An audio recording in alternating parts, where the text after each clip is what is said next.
All right, Shalom, Shalom. First of all, we're going to give all praises to Yahweh Bashim Yahushua. What the fuckery is that? What up, y'all? What up? It's your boy Killah Bee, the goddamn witch finder general. You already know. You got a witch. I'll burn their asses up. It's another episode of the Tapes, motherfuckers. It's another episode of the Tapes. Get ready. Let's go.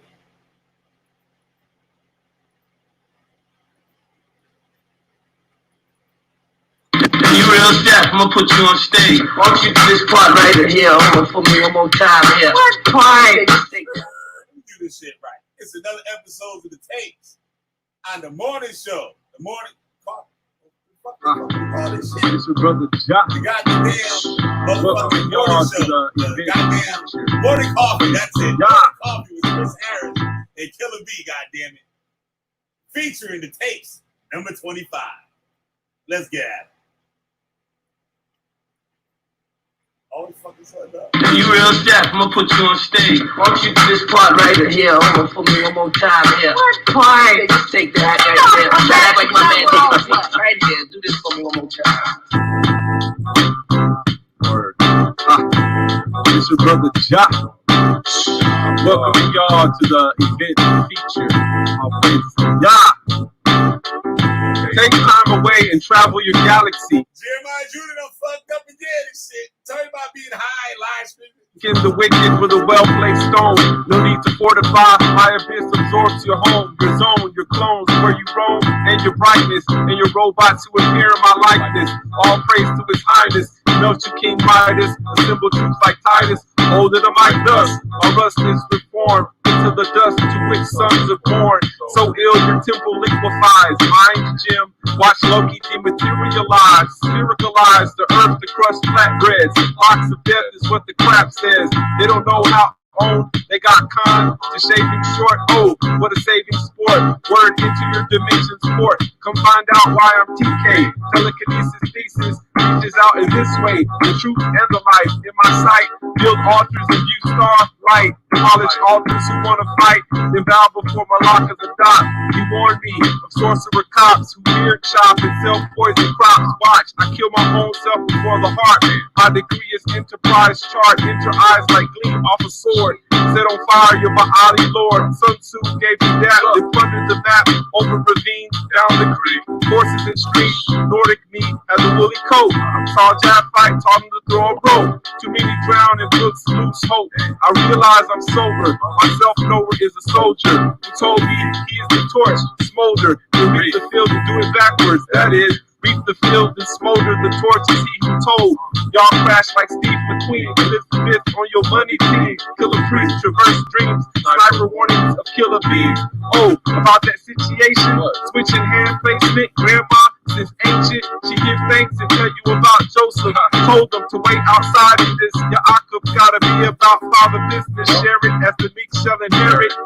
Cats didn't listen when I told them I'd prepare it. Loops of the swift chariot. Elisha marriage. Chock full of despair. And when Jah returned, he dipped water and burned. My time frames have sharp corners. That stab box heads and joiners. Corners out of the board show examples to the students. Orcas in the hordes forced to swim through sewage. Goddamn, your words are challenging. Wearing gifts you was lavishing, looking dashing as the crowd's grabbing. Rope chains, bangles, and body kicks. Hoodies with rose gold zips. Woolly butter leather matching gloves. Women on a tether cause she loves. Bless y'all who can make the journey. Guard and glowing. Ask your attorney. Serpents with broke heads on gurneys. Youth and pre-sales learning. Desire burning as elders churning. Then she give you a bit to taste. See how the hard work put a shine to your face. To your faith. Far from the wrath of grapes, or the farcy hate, or the obscene face. End up in a mean cheap place. From heights view a major gift. Y'all more confused than fans of Taylor Swift. Time to time, take a slip. Show how much you know when I'm found relaxed in the Gondor bungalow. Sister bro, oh. I don't believe these people. They fronting on me after all the business I done gave them, man. You know what I'm saying? Look, sneaker genius, we're over here trying to rehearse. Rehearse? Yes. Why don't you put a little rap in it like my man The did? time's at hand, exposed corpse from the sand. We ruled the land and it sprout great food. Nobody wants to lose, nor is it something you choose. But niggas be on Tom Cruise. Some black actors who promote bachelors, not even listening when I ask you. Take lessons from the older rap groups. My meditations, box patience. Hurt your stomach like the smell of bacon. Out with a mason and eat up they snakes. Seem too easy and you go astray. How much time do we have to wait to pray before the hunger pains lead the way? Seeing Kanah burn his own face. That's what you get when holiness misplaced. Duck face devils claim pyramids where octagons get inked like squid. Know where I live, where Pegasus is. Best to miss when the bones great. Slow taste like Bueller in case. Nibs hate my blade break. Put you to the burning gate. Alive and well, living action. Do tell, smooth as rails, especially when him be finished. My rhyme scheme is called Do Not Diminish. While youth remain timid, sandbar to sandline. Football stars caught, wars are candid, red knot. Change colors under warm water. Bathtubs, she used expensive scrubs for daughters. Catch you like the last pass. Snagged on grass, had to move fast in the face of a siren's blast. Yet sit here in this task. Round up mutants like Boulevard trash. Same date, do not crash. Once you down like corned beef hash. Burglars work up the tab. Ask share about Peace. It's your boy Killah Bee, the goddamn Witchfinder General. You got a witch, I'll burn your asses up. Oh man, we got another one. We got another episode of the goddamn tapes and shit. Chris Harris about to come out here and burn the motherfuckers up. About to burn their asses up. I done told them niggas gonna fuck around. Now you're caught. Now you're looking stupid. Once again, you're looking stupid. And you're not an Israelite. You're not the Jew. You're not the Israelite. You're African. Oh man, there's always some shit, man. There's always some goddamn shit. Where the fuck Chris Harris and shit? He always late telling me to make, man, they can tapes, goddamn it. Now his ass is missing and shit. I'm tired of that goddamn shit, nigga. Your ass up on him. Wake my ass up in the morning to go live. It's time to do it. Your ass goes. There you go. Late as always. What up? Oh man, we got the same old bullshit, and this time he hung himself. He hung himself. And they all, you know why? Because they always trying to prove how smart they is. Instead of letting the scholarship do the talking, they let the hollership do the walking. That's all they do. And we're going to play this video for y'all today in its entirety so y'all can see how they carry themselves, so y'all can see how they act. Now, this was the conversation I was telling you all about with me and this Lion's Den member that tried to set up a debate. Now, he running around and calling himself a champion, but shit, I went through the video, their little video program, and I ain't see one championship debate. I didn't see nothing called the playoffs. I didn't see none of that shit. All right. So this nigga is running around calling himself a champion and boasting about it, but yet I don't know him. Now, I know of him, but we're going to show you all how they act, and we're going to show you how they try to control the narrative. So B, I'm going to get this screen share up. All right. I'm going to get this screen share. Get ready to let this screen share pop off. And we're going to play their little video, and we're going to add commentary after it's over. All right? After it's over with.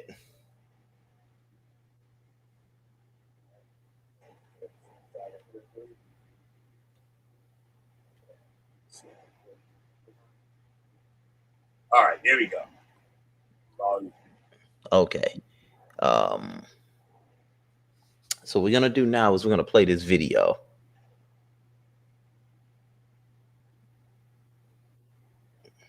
For some odd reason. Exactly. He didn't even know who the guy is. You understand what I'm saying? Okay, so let's get this. Look at me, I got something cool that you just gotta see. Mom, Dad, look at me, I'm the champion of the spelling bee.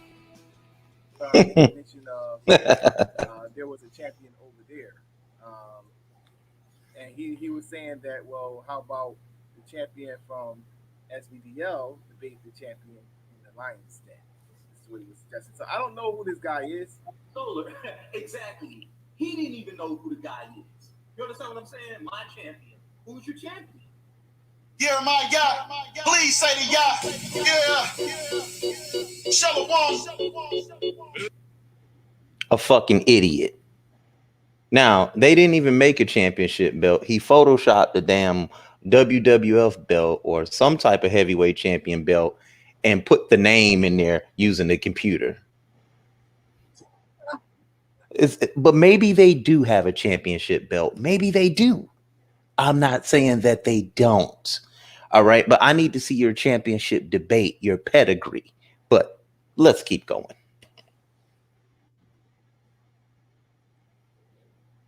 Come on.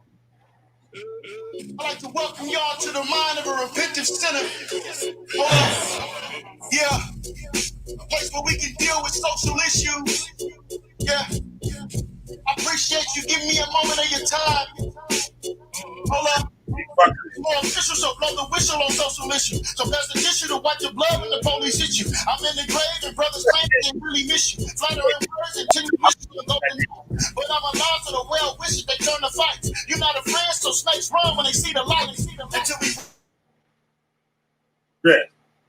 Get the point. I don't want to listen to that damn nigga shit. working hard. We gonna fail if our only goal is to chase the tail. Not living well because she's a witch and she got. This is how you, okay, so they do have a championship belt. That's awesome, right? But we see Jeremiah Judah is the one back there filming it. So that's dope. That's a dope belt. I'll give him that. That's why I said maybe they do have one, right? But notice at the beginning of this video, Solar said they want to put their champion against our champion. All he had to do was say his name. He never even mentioned his name. So I didn't know who it was. Once again, this video is going to prove my point. That's a dope little belt. Not better than mine, but hey. Spell. We in the cell and we locked up and they make the bail. We tell us parents, so why you staring? No interference. We tell them the asses be in the Bible, but they don't want to come near it. They really fear it, don't want to hear it, don't want us to honor the spirit. They from the hip hop age, so I give it and lyric. I'm hoping to hear it, taking a look in the mirror, peeping and reckon and clear the spot on the people that's near it, hoping to change their appearance. Cause niggas is frauds. Why these niggas acting like frauds? More like the fake, and hoping to change. But that was a spirited debate. I enjoyed your spirit, dear brother. You are indeed the Lions Den debate champion. You deserved it, and you had you. Now, you got Black Jesus Minister on here crowning this guy the champion. Now he's an Israelite now, right? B, are we looking at him being an Israelite? Is he an Israelite? Supposed to be. Okay, what the fuck is this all that he's wearing? Where's that in the book? You look like Marshawn Lynch, bro. I'm gonna keep showing y'all this. You look like Marshawn Lynch in the pandemic that ain't got shit to do. You see what I'm saying? So you out here debating biblical topics. Now you've only been debating a group of like 7 or 6 people, so it ain't that damn hard to become the champion over there. All right, I could chew my nails, watch porn, and debate y'all at the same time. I could chew my toenails and eat dinner and debate y'all at the same time. That's how hard it's not. I've heard y'all debate over there. It's all over the place, but maybe I'm wrong. Let's keep letting the video play. I've seen you kick much ass on other debates, and I did lose this debate to you on based on the judge's vote. And but all of that is for our win or loss. All of it is for our learning, and it makes you a better debater. In the future. But again, Jeremiah, you are that great brother that I told you that you were when I first met you, brother. And I just love seeing you grow, bro. And you continue to do that. I'll smoke this nigga. You brothers. And I am thankful that this platform is a model of the unity that I also desire, and it's the foundation of Black Jesus Radio and Black Jesus Ministries.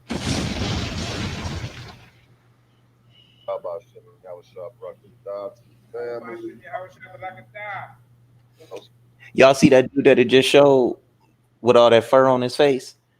I went to high school with him back home in Detroit. I know him from Detroit. He was watching me on the Hoop Squad and shit like that, cheering for me. Just thought I'd throw that in there. Oh. So I'm looking more at the archaeological things about it. Now, what Jeremiah said, what he had pointed out about Your nose hair. Ancient writings found. See what I'm saying? There were ancient writings found.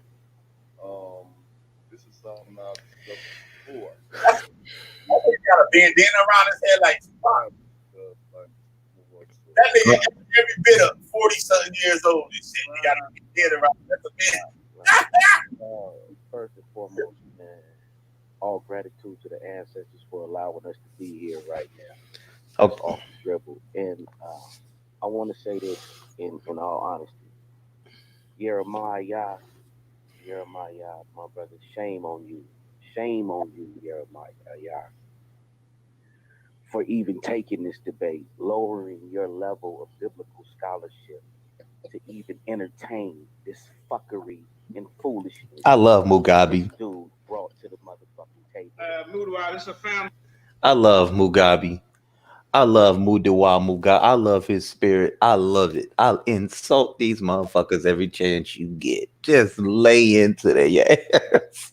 I love every bit of it. Keep going. Show. Can we keep it respectful? In closing, hands down, after the first round, it was the bloodbath. Jeremiah. Right. Let's just hear what it's basically Jeremiah won the title, but I'm interested in hearing what. So how did this guy just think that this gentleman was giving him a compliment?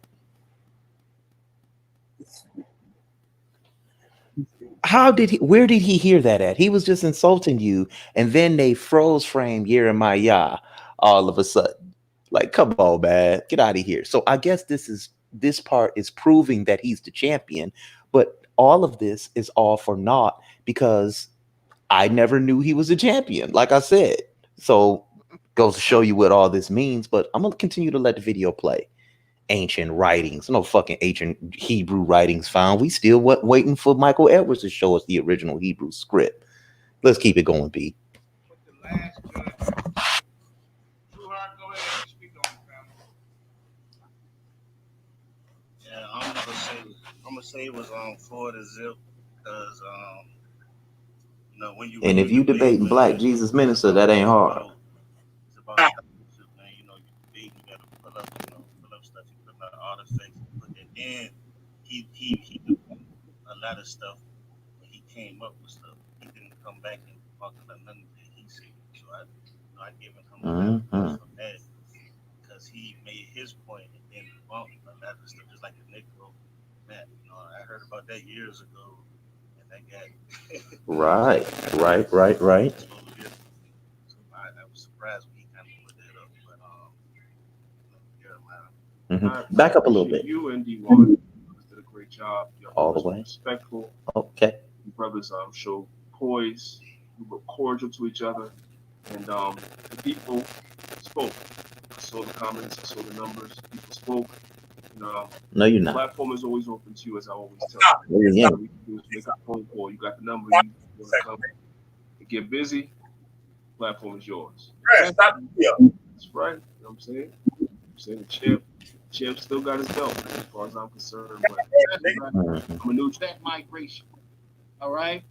So with that being said, the Lions Den debate league champ, right? Laying the smack down on that candy ass, and we doing it. No, it's all good. Trust me. Man. So stay tuned. More to come. Shalom. I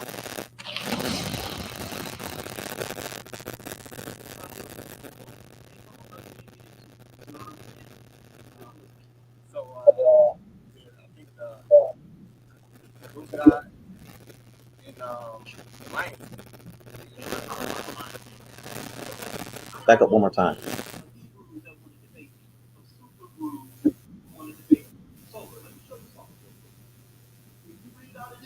I didn't see it. That was too fast.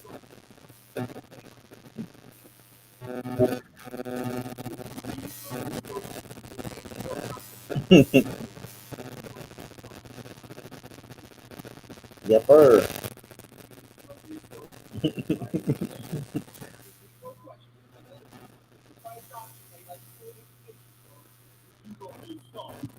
Okay. Well, go ahead.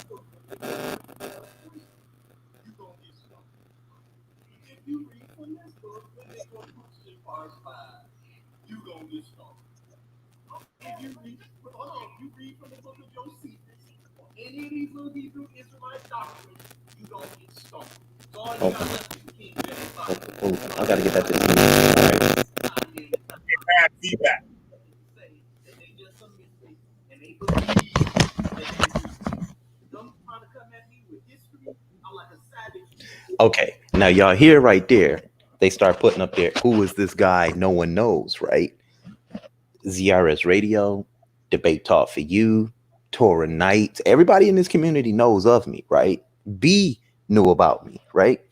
The debate league we're at now over there, SVDL. A lot of people from the Sodnetter channel, and I'm starting to see that ain't what it used to be cracked up to be anymore. So as you can see, I went to their primary sources to try and prove black people are Israelites, and that who is this guy nobody knows came up. So they will be, have they proven anything? Nah, they don't never prove nothing. They don't ever prove nothing. These niggas are crayon chewers. I'm fucking trying to tell y'all. These niggas don't know shit. All they do is talk loud, and y'all gonna hear the phone conversation in a minute. Don't worry. It's coming. I'm gonna keep it going, B. And they not gonna beat me using the King James, Stoner District, or any of that nonsense. I'm trying to debate it because my religion is truth. There's no greater religion than truth. Pick up the volume a little. All right. So I got a whole. What'd you say? Pick up the volume. You barely hear it. Okay, turn it up. Okay. Can you hear it now? It's shit now. A whole league, so a whole league. Look at Can you hear it? Can you hear it? Yeah, it's good now. Okay, bet. that. And none of them will win. So I'll tell you that right now. Because none of this shit. Now, notice how they keep on saying, as soon as you bring up something on Egypt, they cut. Why do y'all be mentioning Egypt with me? Y'all only mention Egypt in terms of religion. That's it. I don't care about none of that shit. B, do I care about Egyptian religion? Nope. I know I don't. Exactly. So they bring that up because that's their only defense or shield for the Bible. So they bring up Egypt. Like Michael Edwards and shit. Right. And male pornography all on my posts on Facebook. Exactly. I don't give a fuck about what they doing in Egypt. He must love it because he got a screenshot of it and he loved looking at it in his comments. Exactly. So, say something about him. But they never bring, like I said, they never bring up more. They never bring up Greek. They never bring up Rome. They never bring up anything else. They only bring up Egypt. And that's very immature and irresponsible of them because that's what their Bible teaches them. So they try to get you out of Egypt so you don't see that this shit in this Bible come out of Egypt, right? Like, say, for instance, the laws concerning homosexuality in the Bible. Did y'all know the word, it never meant homosexuality? It means little boys. That's what it's talking about. It's not talking about homosexuality. That wasn't added until 1946. It's not talking about homosexuality. So they don't have any laws concerning homosexuality in their text. Even when you look at it in 1 Corinthians, Paul is talking about men that sleep with boys. Yep. Now, what about the women, lesbians? What about lesbians? Exactly. And all the schools say, if there ain't no law, there ain't no sin. It ain't no sin. You see what I'm saying? So when they start doing it, y'all got to learn this stuff so y'all can be able to slice them right back. Because the first thing they want to do is run to Egypt. That's the first thing they run to. And they didn't get everything correct. They didn't get it. But guess what? Here's the good thing about Egypt. They have such a broad spiritual system. You could choose many things. Like I tell anybody, I love Ma'at. I love Tahuti. You see what I'm saying? I love those two concepts. I could stand on those two concepts because they were what you would call polytheist. So why do you try to run to a spot that somebody may not agree with? They're polytheists. They have many deities.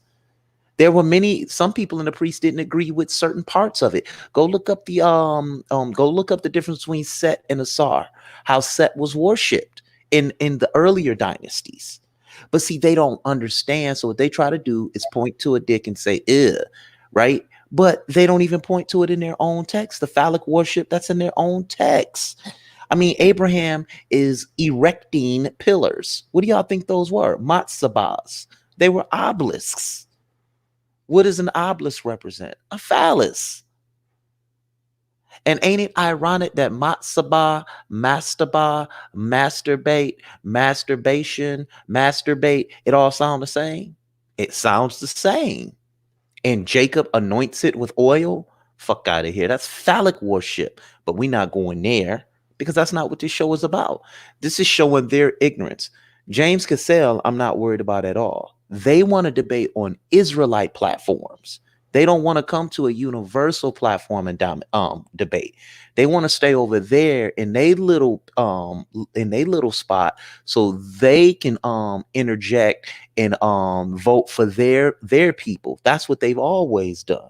I know how them little leagues get down. And y'all act like me and B and all of us ain't been around for a moment. So this running from James Cassell shit don't even mean nothing because he'll say sat out a second. Orthodox Moore will say another pharaoh, Anonymous Hebrew will say Tutmos the third. Somebody else will say goddamn Sunesis. They'll make up anything as long as it suits their doctrine. And we about to get to this phone call. You know what I'm saying? And James Cassell is smoked in the beginning because the biblical narrative says it was Ramses, right? That's when they were building the temple. So it was around Ramses' time that they came out of the slavery. But Merneptah, watch this. Merneptah came before Sarai II, and they'll use the Merneptah stele to say this is talking about Israel. They'll use that. They will use the Merneptah stele to say they're talking about Israel. Setai came after Israel, and Israel don't become a nation or nation by name until they leave out of Exodus. Tootie Allen was asking me, Chris, can you show me that in the Bible? Sure. Let's turn to Exodus 20. Here it is right here. Exodus 17. Here it is right here. She said, oh, y'all got any questions for them? They couldn't say nothing. There was no Israel prior to them escaping out of Egypt, according to the biblical narrative. So we need to stop that bullshit. This debate would have been an easy debate for me. I just didn't want to go on Maccabees TV, Lions Den TV. And I got my niggas like outside the cube talking about I don't know, man, you should go over there. Why the fuck do I always have to run to them and debate them on their league when they're calling us out? You came on our show and said it, and I agreed to debate you on my show, but you always got Jeremiah Judah, his dumb ass, recording somebody's phone call. We're gonna show y'all this because here come the phone call. That happened in this book existed. It's just that simple. It's just mythology. It's just a bunch of mythology. None of this shit that happened in this book existed. It's just that simple. It's just mythology. It's just a bunch of mythology. That's it. None of this shit that happened in this book existed. It's just that simple. It's just mythology. It's just a bunch of mythology.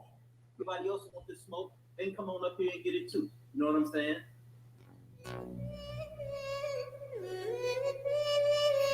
This episode of Lions Den was brought to you by Common Sense. I can explain it to you, but I can't understand it. What I'm saying, man, you made a video and the brother said out of his mouth that there's nothing true in the Bible. That's what he said. That's what he said. Hold up, we can rewind the tape because you said it, brother. That's fine. I am not saying that I did not say that. What I'm asking you is, what part? Brother. Pause right there. B, did you hear me say I agree that I did say that? I hope everybody heard this because they think this video gives them justice. I'm going to rewind this for a moment. I'm going to go back just to part so everybody can hear it again. I'm not saying that I did not say that. What I'm asking you is, nothing true in the Bible. That's what he said. That's what he said. Hold up, we can rewind the tape because you said it, brother. That's fine. I am not saying that I did not say that. This is what they do. They try to put you on your heels by yelling at you and saying that you said something so you can defend it. They trying to get you to not think, and they're trying to get you to react. All you have to do is remain calm on these niggas, and they'll self implode. Watch. They think this video did them justice. It shows that they're dumb as fuck. What I'm asking you is, what part? Brother, my job. See what I said? I'm not saying that I didn't say that. I'm asking you, what part of this biblical narrative do you want to debate so I can show you that it's not true?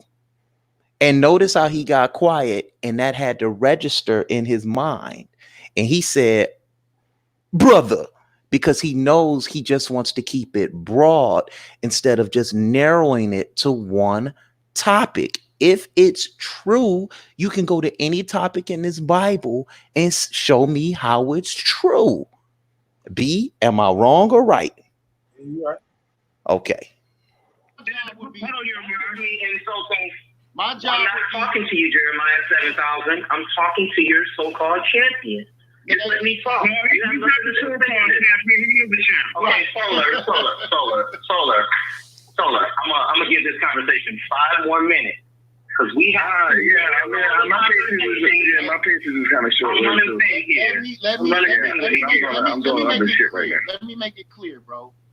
My job would be to show something in the Bible that is true. You said there's nothing. We don't need to talk about that. We're not trying to talk about that. I don't want to talk about what you want to talk about. I don't need you. Now pause. What they did was they broke this conversation up, because you can see, I could show you how Hezekiah, and all of a sudden it was broken up. I said I could show you how Hezekiah did not know Taharka. I could show you a man sleeping inside of a fish. And you know that's not true. I could show you a man floating up into the sky, into heaven. You know that ain't true, right? Those are mythological elements. And the Hezekiah and Taharka chronology is all off by some 275 years. So that they cut that out of there on purpose. So this video and that conversation is very doctored up. This is what I'm trying to tell y'all. So they have to give the illusion as if all of a sudden I just hung up the phone and ran. That's not what happened, because you even heard me say, I'm going to give this conversation 5 more minutes, because he was doing a lot of yelling, a lot of overreacting, and a lot of name calling. And as you can see, I'm just remaining calm. Now watch this. Let's go back a little bit and just listen to it. Just listen to it closely. They broke the conversation up. Real slick of them. To show something in the Bible that is true. You said there's nothing. We don't need to talk about that. We're not trying to talk about that. I don't want to talk about what you want to talk about. I don't need you, brother. You call me out. I don't need you, nigga. We got numbers. We don't need you niggas at all. All right. So I don't know what the hell you brothers talking about. Y'all said my name on the god. Y'all said about the Lions being champion. That's me. So he hung up already. So you're yelling at nobody, bro. He hung up. Hey, you know what? Your champion is a paper champion who don't back up what he say. Now, if he's bold enough to get on camera and say there's nothing true, bro. I don't think y'all ready. I don't think y'all ready to build, bro. So I'll talk to y'all later. So he wanted you to be. He gave me a call. This is Jeremiah Judah, and he was making mention of there was a champion over there, and he was saying that, well, how about the champion from SVDL debate the champion in the Lions Den? This is what he was suggesting. So I don't know who this guy is. Solar, exactly. He didn't even know who the guy is. You understand what I'm saying? My champion. Who's your champion? Let's just hear what it's basically Jeremiah's won the title. I'm interested. Yeah, this is online. Okay, so the rest of that video is just a bunch of jargon with Jeremiah Judah talking a bunch of shit, right? That, and none of it makes any sense. Let me cancel that. Let me come out of that. All right. So, okay. So who we got in the chat right now? Who we got in here? Got this old fool and shit. Yakim the submitter. Okay. Yakim the Judah nut liquor. Yakim, the one who I battled Ma'at versus Yo Quran. Yeah, it destroyed him. Yo, what up, Siberius, the sleeping servant? Hey, real quick. Hold on real quick. I'm not done yet because I want to show. Notice Jeremiah said, we didn't call y'all out, right? Did he say that? He said it live on air, right? I'm going to show y'all that these niggas smoke weed and do crack and all type of other shit, but they forget what the fuck it is they be saying, right? So we're going to go here to SVDL. Lions Den. Hold on.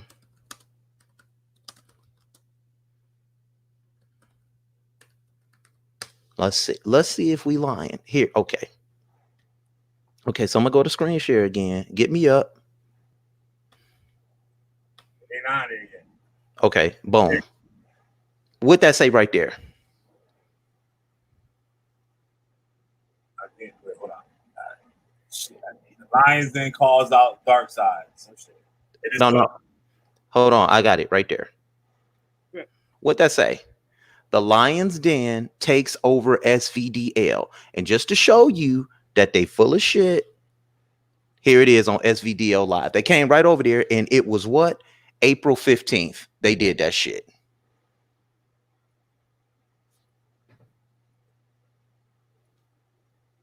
There it is.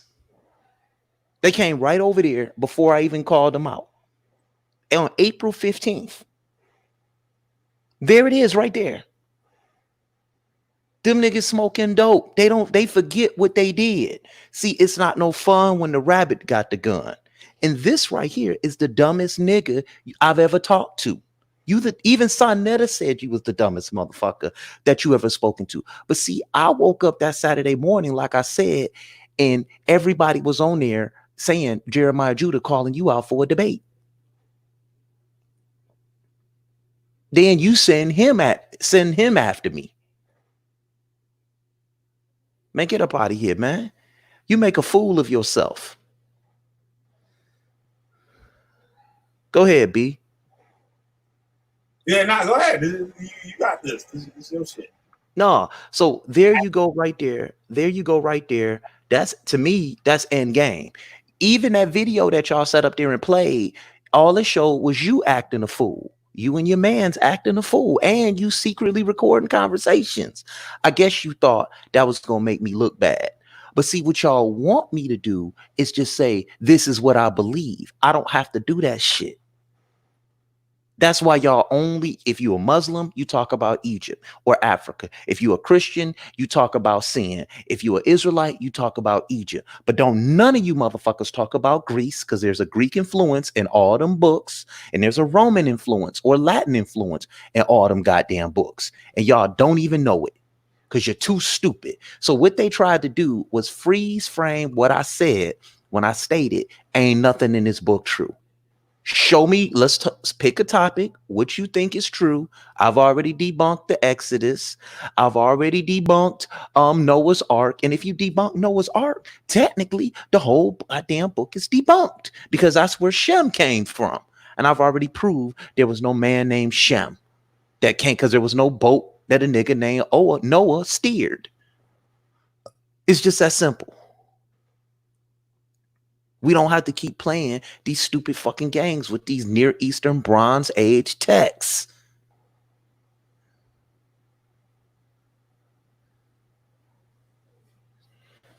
That's it. You hung yourself. Then you doctored the video up. That's why he was on there doing all that fussing and cussing, because I wasn't reacting to none of that shit. I kept asking him, what is it that you want to debate? The whole book. You said the whole book. Yes, I did. But there are many books in this book. So you're trying to freeze frame what I said. That's very slick of you. And I wish you would have just recorded the part where Solar told you, hey man, you really don't believe this shit, because you would easily pick a topic if you believed one part of it was true. I'm not going to waste nobody's time, nor do I have time to race all over this Bible and try and prove to you what's right. SVDL first ever Triple Crown winner, came back, stayed in the league, and dominated. Easy work. Never bust a sweat in any debate. Because I know you dumbass niggas don't study like that. You guys just believe or have a belief. And you think your belief or what you believe trumps truth. Nigga, my mama is God. Because her and my daddy created me. When I cried out, I cried to my mama. And she picked me up. Not no damn cracker in the sky. Or some nigga in the sky. And I know he a nigga because he late. Y'all said 400 years. So according to y'all, the nigga late. The Bible can't even make up its mind. Was it 400 years, 430, or 296 years? They don't even know. Because the shit is made up. Ain't no fucking prophecy in the book. I could piss on that book again and shit on it, and ain't nothing gonna happen to me. I'm gonna be right here, dodging coronavirus. Like everybody else.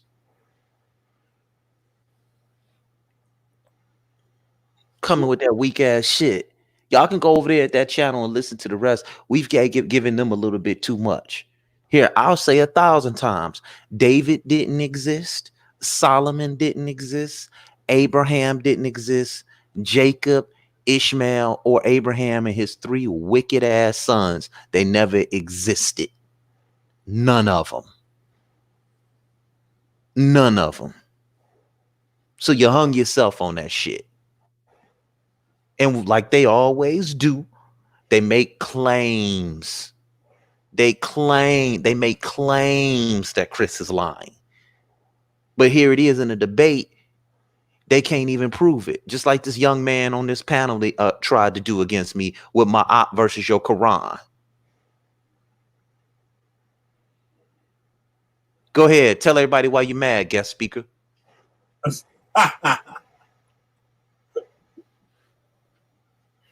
Willie Grits, thanks for the hotline, Willie Grits. Yeah, man, this shit's crazy, yo. These niggas, they just be making up shit, and they'll lie. Now, check this one out, yo, right? They try to get this sister to lie for them to say they made a video, right? And they got a person's face. They put my logo over the face and said that it was like some dude, but the guy sounds like Yara. If you really listen to it, the dude sounds like Yara talking. So they took some audio from one of my videos and laid it on top of it to try to get people to convince people that it was me. And the person was talking about being molested and then molested other people and shit like that. And these niggas try to pass that shit off as me. And what is the most thing that they always say? Killer, show your face. Show your face, right? Now, if they still asking me to see my face, they the ones made the video. If that person in the video is me, they already have my face. And why aren't they showing it to the world? They try to take another video. The old cripple nigga and shit. Fucking Hebrews in a diaper. Hebrews in the hood. Hebrews in a diaper. Hebrews in a wheelchair. Hebrews rolling 600s. Hebrews long fingernails and shit. I slip all the cocaine in the city. Fucking that nigga gonna try to take a video that I made and put it up and say the person in the video was me. These niggas is crazy and they will lie. And after people telling them that, yo, that's not him. That's the motherfucker. He's the motherfucker that actually exposed the motherfucker that you trying to accuse as him. And Killah Bee and Amin, what was that boy's name? Amin Lee.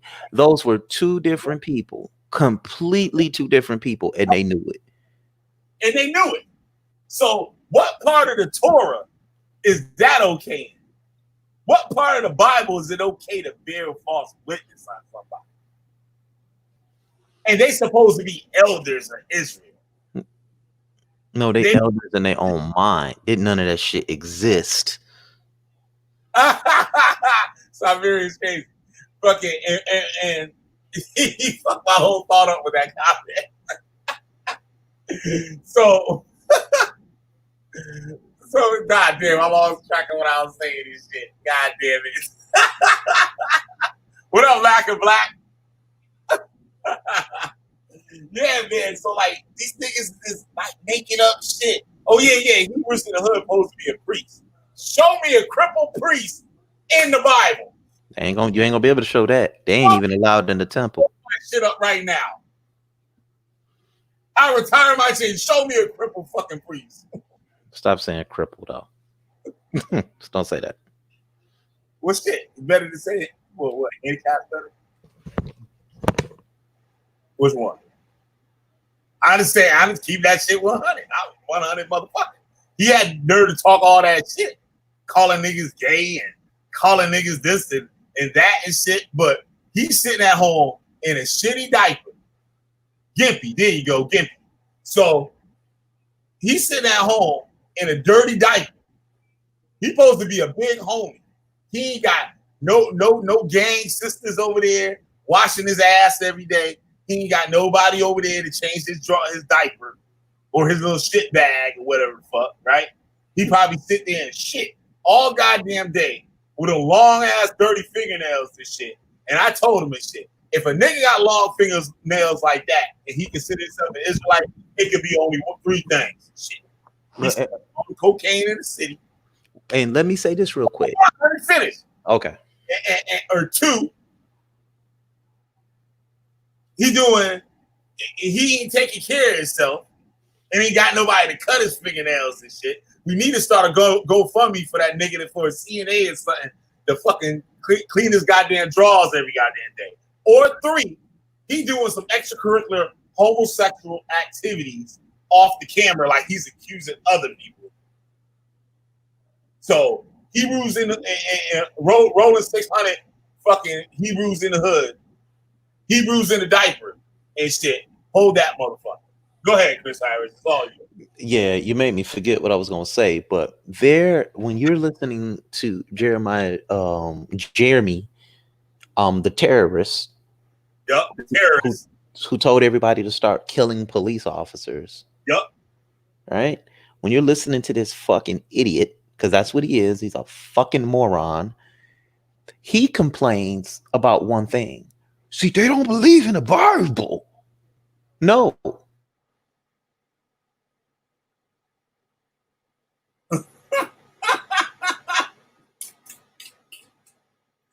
Yep.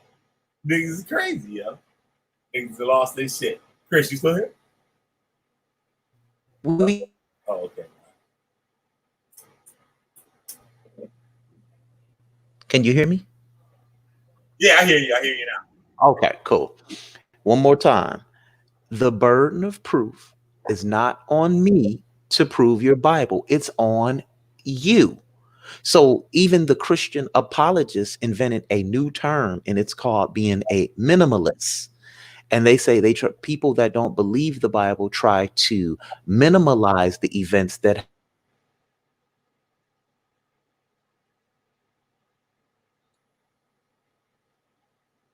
happened. Okay, name to try to condemn me because I don't believe the Bible. So you can condemn me all you want. You have to prove it. Like I see Yakim the Submitter. He in there talking about the pharaohs and shit. Okay, what if they didn't exist? So goddamn what? So goddamn what? We know that there was a kingdom, that these people actually have archaeological evidence to prove they existed. There is no archaeological evidence to prove the Israelites existed. And the Merneptah Stela does not say Israel on it. Me and Beaton already did a video on that shit. IR is not how you spell Israel. IR is translated into which means place or town. So y'all can stop this bullshit and act like we ain't up on it. We know what that's talking about. With Merneptah and his campaign. All we got to do is go look at the Karnak temple. Once again, archaeological evidence. that could sustain the proof of their existence. Nothing can sustain the proof of this Solomon, of this David, of this Abraham. Nothing. It's just in a book. It's just that you believe it. And as a matter of fact, when they found the oldest archaeological dig that they found over there, when they was looking for Solomon's temple, it had Amenhotep III's name on there. It had his name on there. It had his name on the temple, on a part of the temple wall they found. It didn't have no damn Solomon. So, I mean, even Josephus don't even agree with y'all. Like, so this campaign that you run around saying Chris and them got to stand on something they believe in order to debate. No, in a debate, you always have a positive side and a negative side. Me, I stand on the side of history and science. You motherfuckers stand on the side of belief and bullshit and cults. You know goddamn well incest is against the law today. If it's against the law today, that means no God wrote this. God's law is supposed to be universal, right? You try to enslave somebody and go to court and say, oh, that God said it's okay for me to do that. The Bible say right here. They're going to throw your ass in jail. They're going to say, what I say? Throw your ass in jail, exactly. Exactly. You can say, oh, my hand is on the Bible. Say it in here in the Bible. They're going to throw your ass in jail.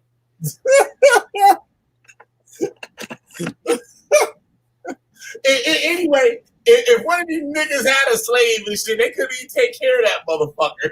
Right. All malnourished. They have to call, what do they call the motherfuckers? They call the motherfuckers and shit that have the dog fucking treat their animals bad and shit. They have to call people their motherfucking ass and shit. They wouldn't be able to take care of the motherfucker. Right. Real. Who is this in our chat? Who is this in our in the group right now? Who's this on here with us? Trey. Oh, what up, Trey? Okay, what up, Trey? Oh shit, I forgot the announcement. My bad. What up, Trey? Yeah, Mike.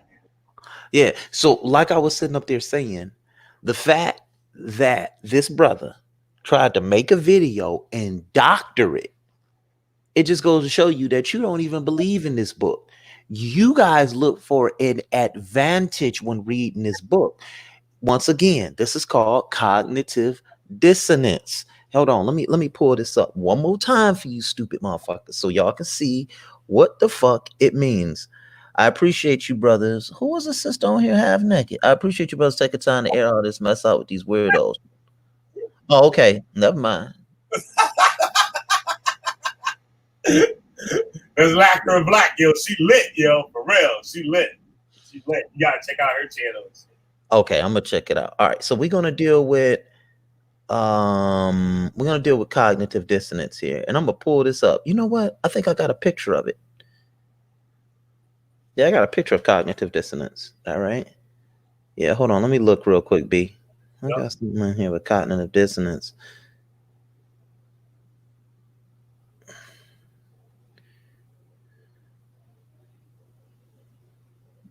Here it is.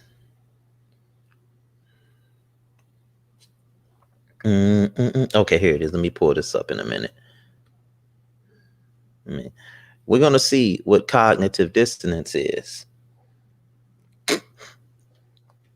And this is cognitive dissonance. Oops, that's not what I want to pull up. All right, there's cognitive dissonance right there. B, can you see that? Yeah, I see it. Yeah. Read that to everybody. Cognitive dissonance. This is why people get upset when their beliefs are challenged. A mental construct occurs when beliefs are contradicted by new information. This conflict activates areas of the brain involved in personal identity and emotional response. Stop. Right. Involved with personal what? Personal identity and emotional response. There you go. The brain's alarms go off when a person feels threatened on a deeply personal and emotional level, causing them to shut down and disregard any rational evidence that contradicts what they previously regarded as truth. That's what cognitive dissonance is. This is truth. What they always say, B, you in the what? Yup, you in the cult, motherfucker. No, you in the truth. That's what they always say. You in the cult, bitch. You in the cult, hell yeah. You in the truth. You in the truth. So when that truth gets smashed and shit, they be all fucked up in the head and shit. Right. And they begin to fight and they want to argue with you and make videos and record phone calls because all you trying to do is set up a debate. And I knew you was cut like that, Jeremiah Drew. That's part of the reason why I stayed calm. Because see, you thought that I was gonna be in there acting a fool, and it didn't work. It didn't work. You saw me, everybody heard it. The two people they heard talking was you two niggas acting a fool, doing just like Israel fucking lights always do. So here it is. I gotta say this. Fuck David, fuck Solomon, fuck Abraham, fuck Isaac, Jacob, and Ishmael, fuck Yahweh, fuck Israel, and fuck everything that y'all stand on. Because all that shit ain't nothing but stolen, manipulated text that come up out of Egypt. And I can prove it like I've been doing it all year. Fuck all that shit. And fuck Muhammad.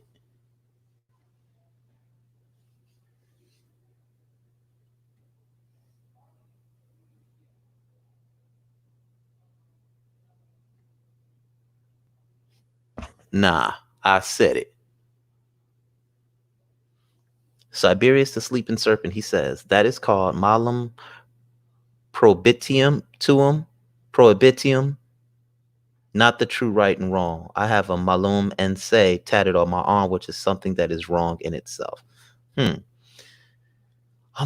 Let's pull that up. That's interesting.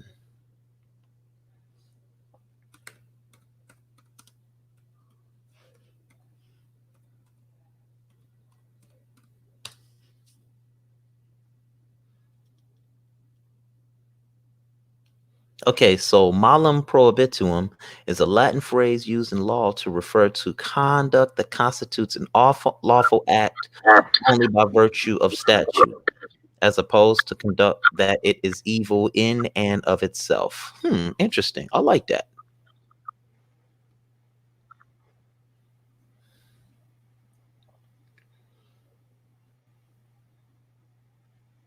Here lies another dead American who was a criminal because she dared to sell loose cigarettes.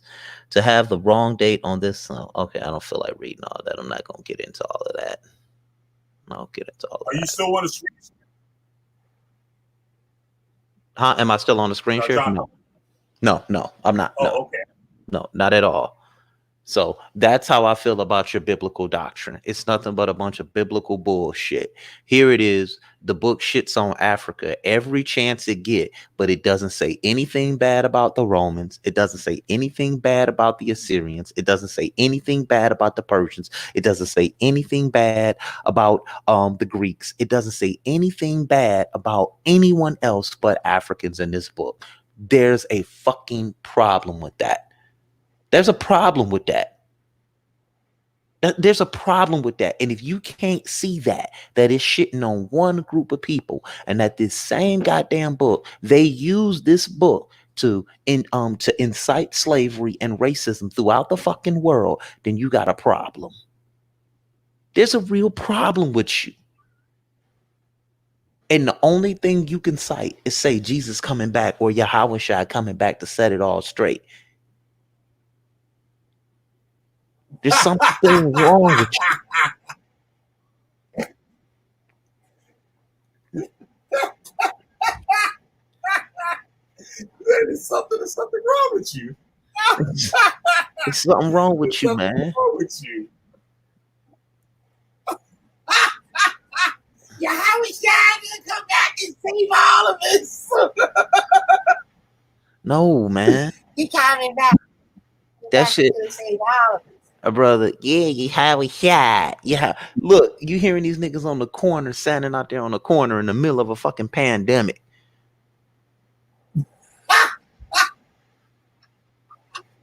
I would arrest all of you motherfuckers. Like, what are y'all out here talking about today? Oh yeah, we just reading the Bible. Okay, so you disturbing the public, or are you just reading the biblical narrative? Well, how come people calling me saying that you out here calling them Edomites, which is a form of evil in the Bible?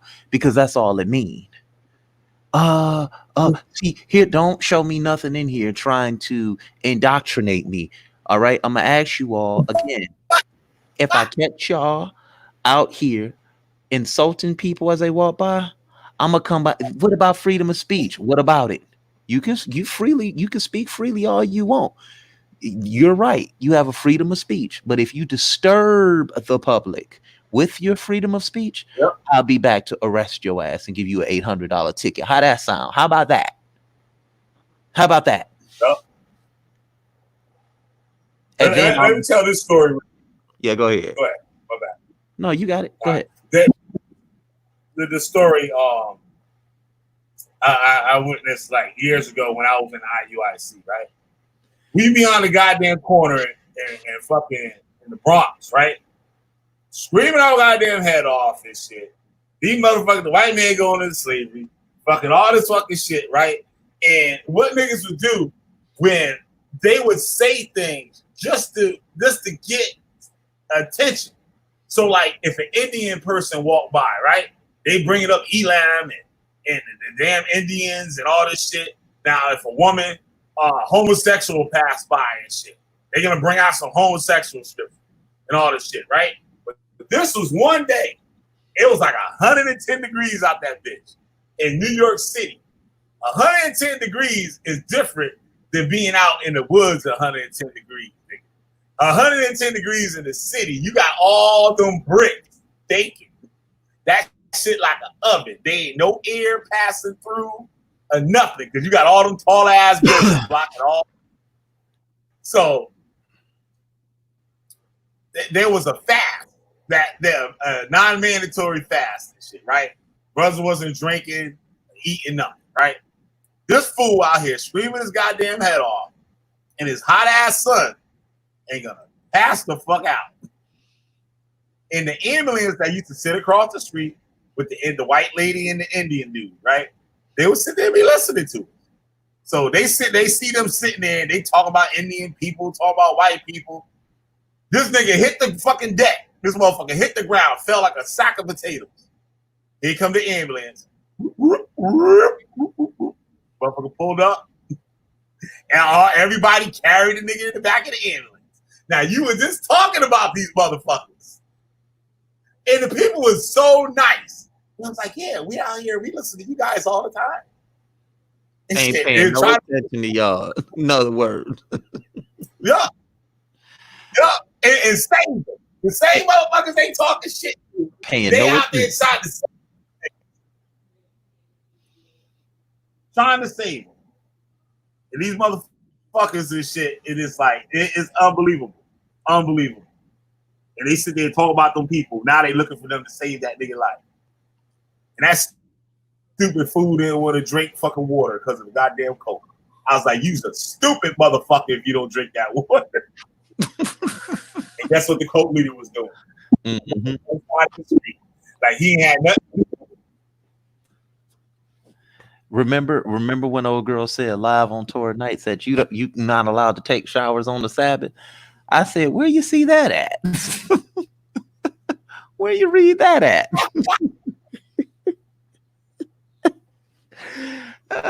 She said you're not even allowed to screw a lid on a jar. I was like, why God care about all that? Man, if I ever came home and seen a nigga up in here talking to my wife about this shit, I will blow his brains out and just throw the dead body on the floor, on the steps. Like, fuck it. Just throw him out there. He'll just hit the ground like, that's it. Or I'll just go upstairs real calmly, go get my MP5 and come down. There's like, you know, because they shoot like, hey man, you better get up out of here real, and just let him drop and drag his feet across the damn threshold like he was trying to break in my house. He's a terrorist. He's a Hebrew Israelite, and I'll get away with it too. I can't stand these damn doctrines. I hate doctrines. I really do, man. I hate doctrines, man. And I'm trying to tell y'all, listen, take it from me. B used to argue with me like, Chris, you can't talk to these, because B know me. I only want to have a scholastic conversation, right? B will tell you that. He said, you can't talk to these niggas. Stop talking to them. You can't. It took me damn near what, be a year to figure that shit out. You can't talk to them.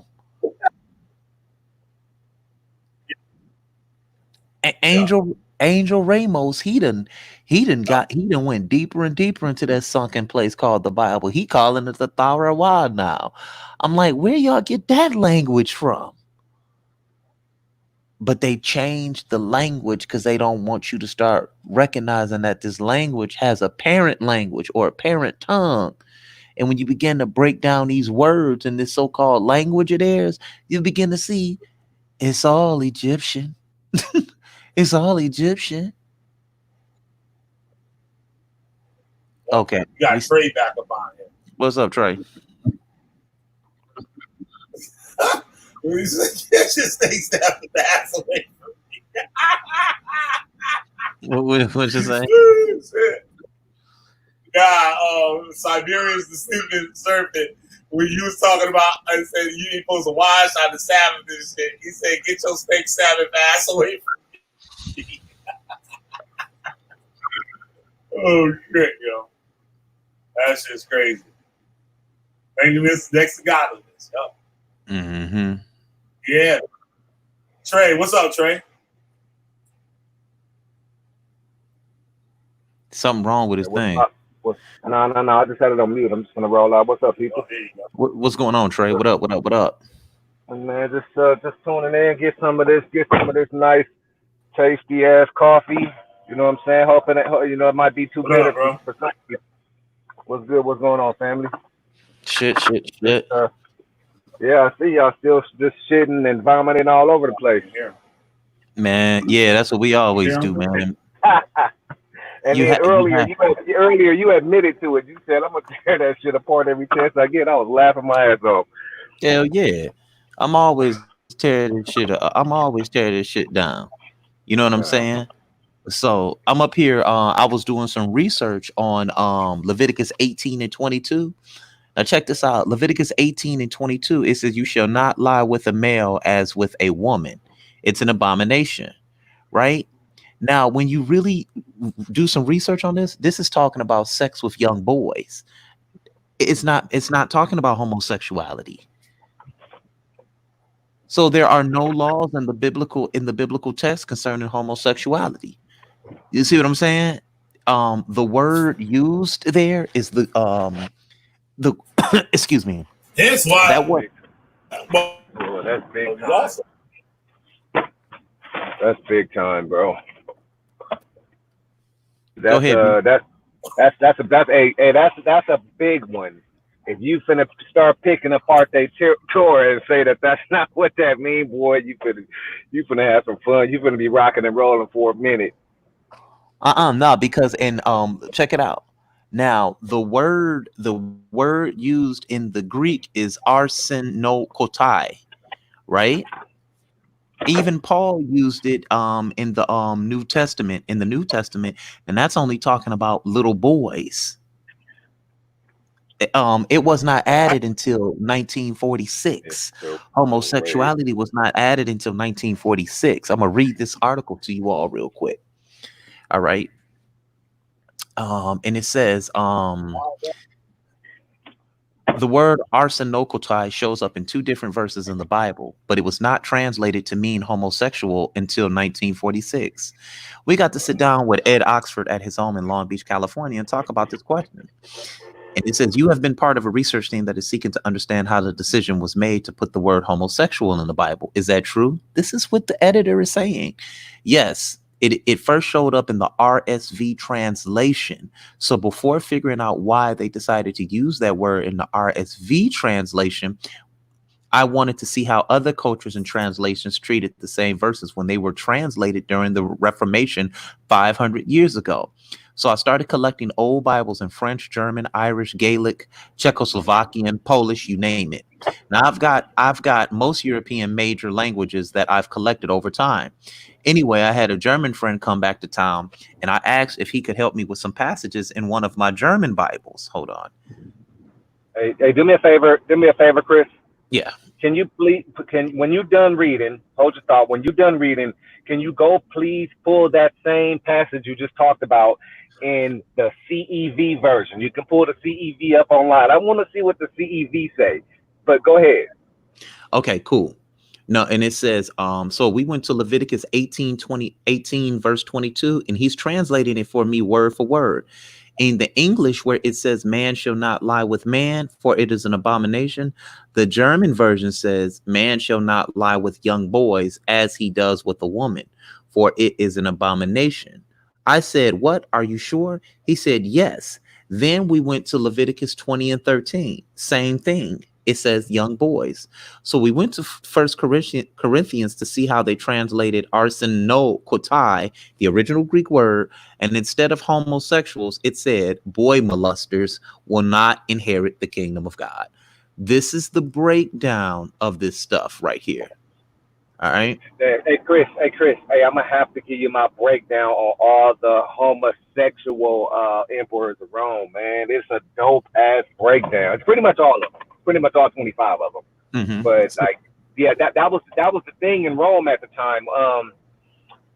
You could have as many, you know which word I'm thinking of. You could have as many little boys as you wanted, but you couldn't have Roman little boys. They had to be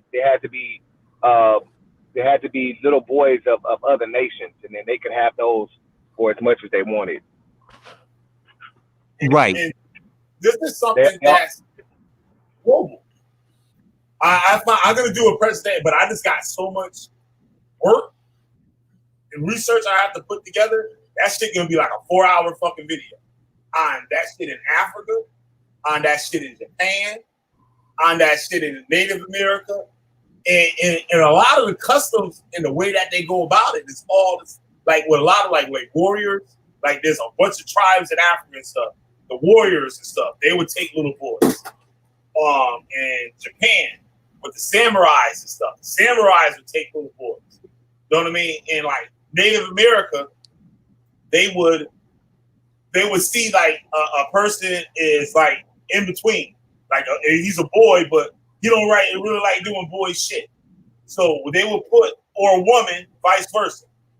They would put in a hut or a teepee, wherever the fuck, and they would put a bow and arrow in a basket, and the boy would go in there or the woman would go in there, and whichever one they choose, and when they come out, that's how they start treating that person.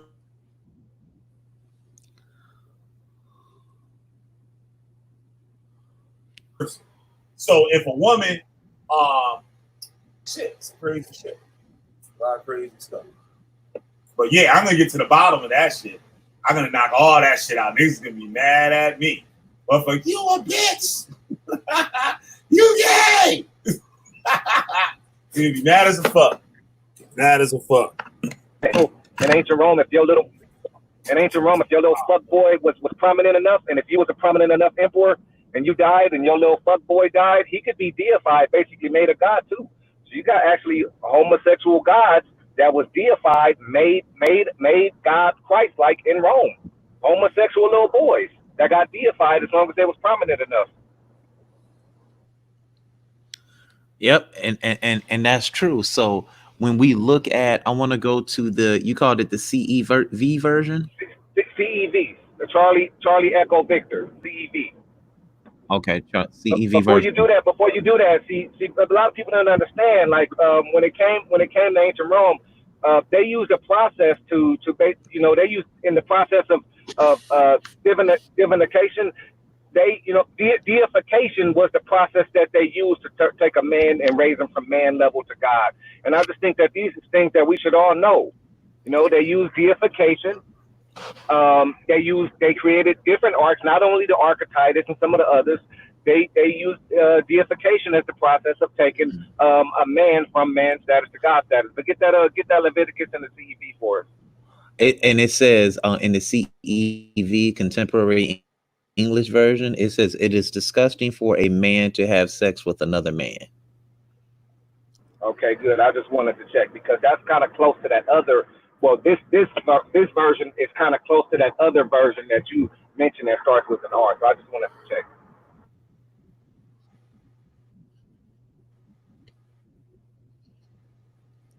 Right. But now I do want to quote, and just to be fair, when Paul is quoting, he could be quoting according to what's going on around him in Rome, having men having sex with boys, and that shit is an abomination. You see what I'm saying? Exactly what they were talking about, because at a certain point in time, they did try to abolish it. That's exactly what was happening. Okay. Some I of don't want to nail nobody to the cross like that. I ain't finna call a whole movement homosexual. I ain't trying to do that. You know what I'm saying? But I'm just sitting up here breaking it down according to the biblical text. You know what I'm saying? Because he's in the New Testament. What I'm reading here in this article here is they're in the New Testament breaking down a law. You get what I'm saying? Breaking down homosexuality. They're not in the Old Testament doing it. So I have to adjudicate it properly. You know what I'm saying? Yeah. Right. Like I said, according to the research that I did, it went rampant for a long time, and all the other things that they did. Like when I talked about them, just pretty much dating within family members, and stuff like that. They eventually tried to burn that down and get a handle on it, and they actually did try to. You got to remember, this is their law and their government, so they did try to change their laws and certain things in their government to say, look, these are some things we're no longer going to do. But for a long time, it ran rampant and it was the way of life. Yeah, you know what I'm saying? So I think what they're doing is they're adjudicating this according to the standards in which the Romans were living with all that homosexuality going on, especially during times like Saturnalia and things like that. I think that's what they're talking about. So I don't want to nail that. That would be wrong of me to just do that, because Leviticus makes it clear that I translated the word, and the word is a car, and it means exactly what it says, a male. You see what I'm saying? So that's just me being fair right there. You know what I'm saying? So the Leviticus law has it, but the New Testament, it doesn't say anything. But let's just say that they were living according to the Old Testament. You know what I'm saying? So I'll stop it there.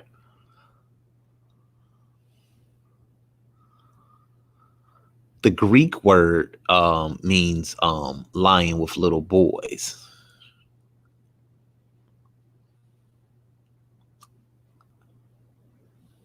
And that goes along with the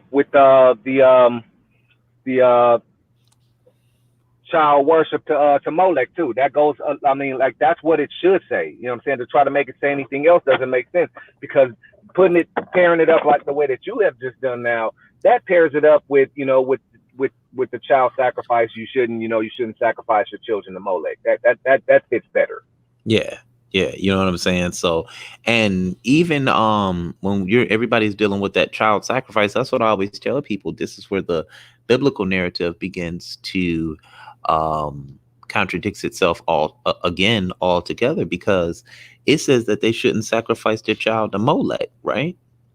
But then Jesus turns right around and he gets what? Sacrifice. So you have to wonder, like, okay, is this God contradicting himself, or is sacrifice okay? It just depends to what God you're sacrificing the child to. You get what I'm saying? Because it says David's son died. When you read the book, when you read the book Yahweh in Canaan, it alludes to certain aspects of that where David's son died, right? But that was really an old Canaanite culture where the son would have to die for the sins of the father. You see what I'm saying? So, and we got an allusion to that I'm sorry, even that happened with Abraham. He was getting ready to sacrifice his father. I mean, he was getting ready to sacrifice his son on the mountain, but then Yahweh stopped him. You get what I'm saying? So we see that on and off throughout the Bible because Yahweh somehow told him to do it. Then he said, "No, I was just testing you." Sound like a zealot to me.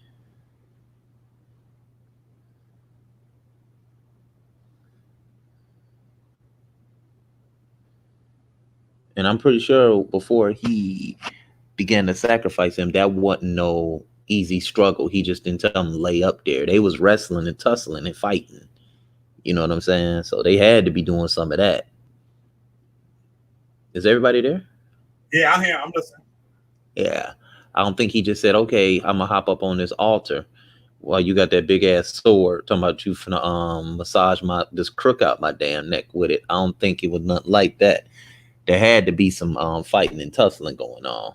But you can clearly see the mythological elements that are being added to this book because a lot of this stuff is just not real. You can clearly see now. You should already know that ain't no man gonna sit up there and slam his son on no altar and him just sit there and lay there and wait. You know what I'm saying? So Yo, that's true. Like, wait, hold on a second.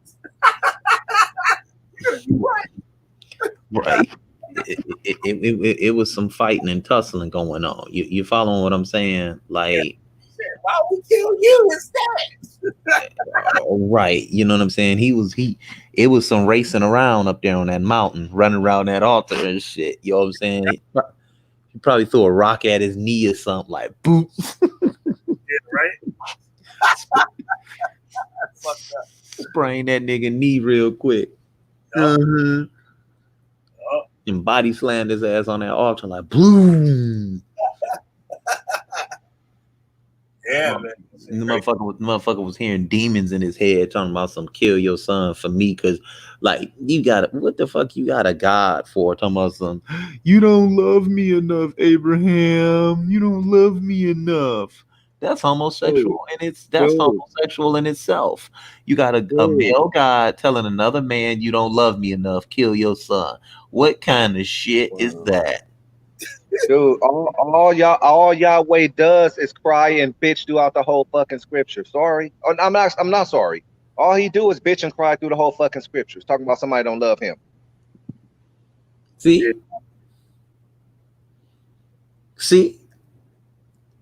this is what y'all deal with when y'all dealing with it. Just ask, why does another man care about if you love him?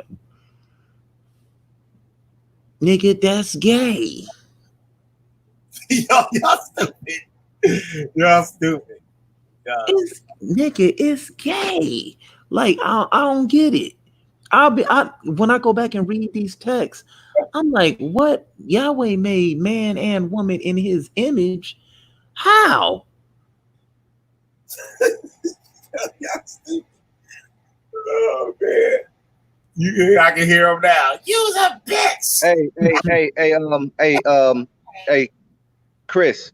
Like one of the bigger ones is he was happy that it was finally his turn, and then some of the other people of his own family, his own pantheon was out the way. That's in Isaiah 46. And Isaiah 46 says Baal, you know what I'm saying? Canaanite, Baal has bowed down. Nebo also comes out of that pantheon. Baal and Nebo, that's two of them right there, is stooping down. Their idols were on the beast and on the cattle, that which is carried as bursum, a burden to the weary. They have stooped. They have bowed down together. They were unable to deliver the burden, but they themselves went into captivity. There's no fucking reason in this scripture this nigga is happy because Baal, Nebo, Asherah, and Marduk, all of them people coming up out of previous ideologies are in these scriptures. Exactly. And that's a clean display of the polytheism of all the fucking fake deities floating around. That's in their scriptures, Isaiah 46. And they're continuously, and like I said, they continuously cite these things as being real. It's not, none of it's real. You know what I'm saying? None of it, ain't no man who walked down the street, saw God and wrestled with him and held up God's business. Come on, man, be smart. You know what I'm saying? Like, come on, man, let's wake up here, man, and Like I said, y'all can go listen to the rest of that video. Go ahead. Hey, so a lot of people are not aware of this either.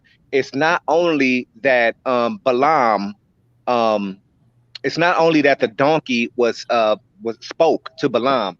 The donkey checked and debated Balaam. Yes. People don't, because they didn't read the donkey won a debate and slaughtered the prophet in a debate. I kid you not. And that means the donkey had a conversation and there was some cognitive reasoning going on here. The donkey won the debate, and at the end of it, Balaam conceded a loss in a debate to a donkey. I kid you not.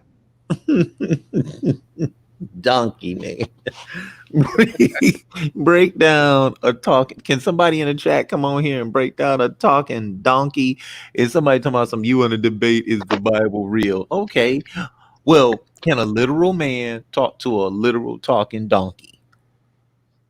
Oh, that's all I would have did in that whole debate. All I would have did was skip through David and Solomon. They ain't real. They ain't real. And if they don't exist, that means his sons don't exist. David not busting no nuts to bring no more of these other dumb motherfuckers around. So I mean, like, yo, man, we gotta wake up, man. Like, and like I said, they looking for Texas sharpshooter arguments too. You gonna take what I was said in my video, freeze frame it. Listen to this. Freeze frame it. Say, see right there. He said it right there. He said it right there. So all of a sudden you want to argue about that. I'm like, I told you I said it. Well, let's narrow it down. What part you want to talk about? Because you looking to win. You're not looking to prove nothing. And B, look, tell them B, they really don't know how to argue this shit right. Most of them don't, because they don't read history. If I was Israelite, I used to beat up on historians all the time. They just don't know how to do it. Yeah. Yeah, they really don't. They really don't. I just be all like, I'm like, they be debating people. I was like, yo, and they just get slaughtered. I was like, shit. When I was an Israelite, I would whip this dude's ass and shit. Right. But that go to show you that's how you know debating is a skill. It's an art. Yeah. If I'm not being challenged in a debate, you'll get exactly what you get. Okay, you're just gonna get like, okay, me slaughtering you, right? And I'm gonna just end up carrying you for a minute. But when you sound like you know what you're talking about, shit, I'm gonna step my game up even more. You know what I'm saying? Yep. It's almost just like hanging. Well, we call it hanging and shit, snapping or whatever on other parts of the country and shit. We call it hanging. So we little kids and shit, we hanging each other in school and stuff. It wasn't really about all the time what you said. It was how you said it. Like the delivery of the shit. Like, and you were just like, motherfuckers like, oh shit. And you're just thinking like, you know what I mean? It would be crazy. Like you win. It was on your delivery with it. Like, you know what I mean? More than actually what you were saying. So you like saying, yeah, it could be like an art form too. It's like how you approach it. And you can win over the crowd. Yeah, just wasting our time with this stuff, man. What up, Reed, Lou?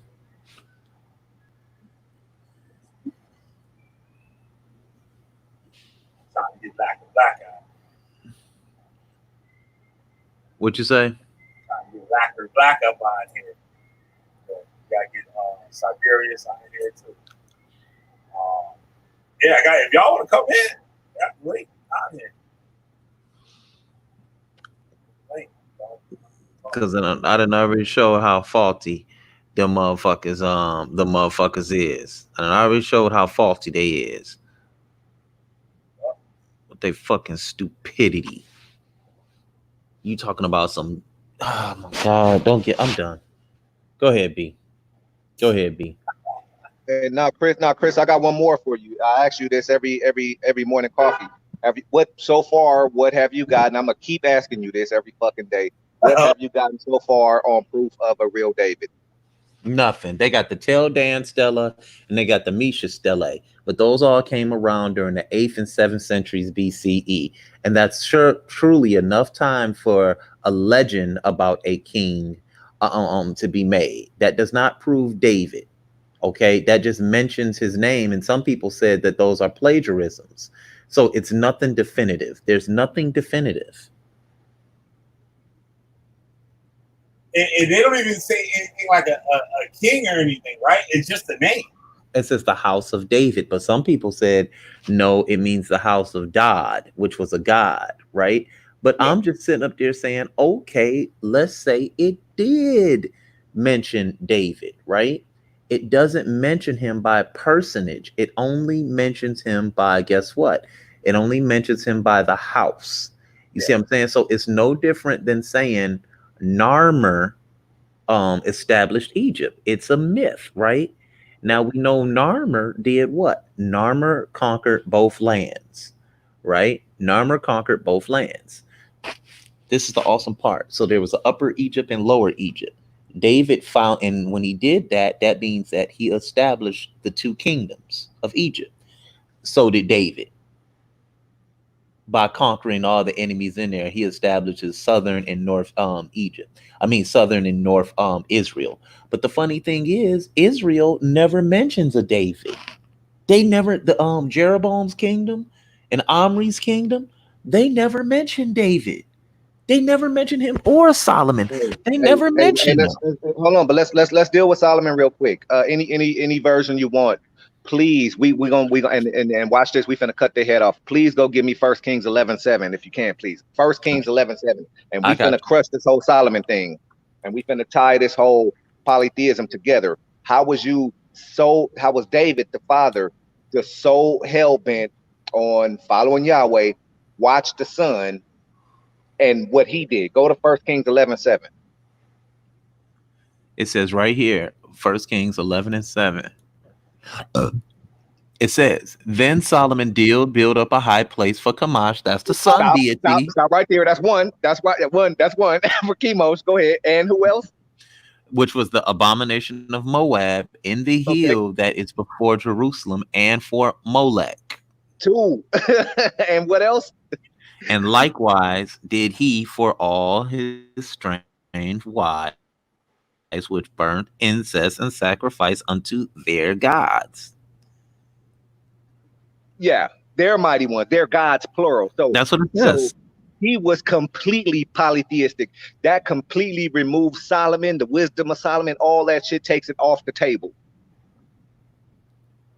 He built it for him. I used to tell people that, like, he built these temples for them in this land. Now, Solomon but in actuality, was a hardcore polytheist. He was a hardcore polytheist, fucking with all the deities in the region. And here goes the thing: common sense would tell y'all, if you build a temple, have a temple built, that means you would have the priests come in there and give you the designs so it can be constructed.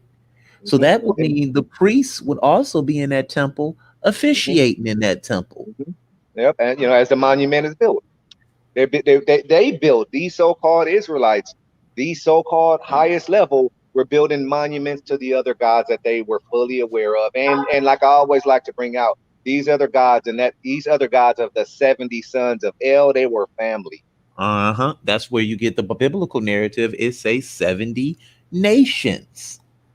I keep on telling you, it's nothing but the story of the Tell of Ugarit, or the Epic of Baal and the Epic of El, that they got this story from. And you get to see that even they would carry his tabernacle into the wilderness and into the mountains, his ark into the mountains. See, when you read the story of Tutmos III, he carried the ark into the mountains, just like David did. Please go read up on that. I'm telling y'all, go read and research. Tutmos is David. Just pull this up. David is. Just read it. Your mind will be blown. If you notice, I try to bring out the scriptures of the shit that people try to ignore, but I'm not gonna let you run away and ignore and hide no shit. I just don't rock like that. Yeah, like I'm about to come at their ass again. In Genesis, I think it says right here in Genesis, where is that at? Where it says Abraham knew me not by my name. But they knew him as El Shaddai, a whole completely different deity. Right, he knew not my name. Right, that's He says, in Exodus 6:3, he says, this is what he says. He says, I appeared to Abraham, to Isaac, and to Jacob, the three wicked ass sons, as God Almighty, but my name Yahweh, I did not make myself fully known to them, right? But Abraham, this is the funny part. Abraham called on the name. Watch this. Watch this. I'm going to show y'all another contradiction.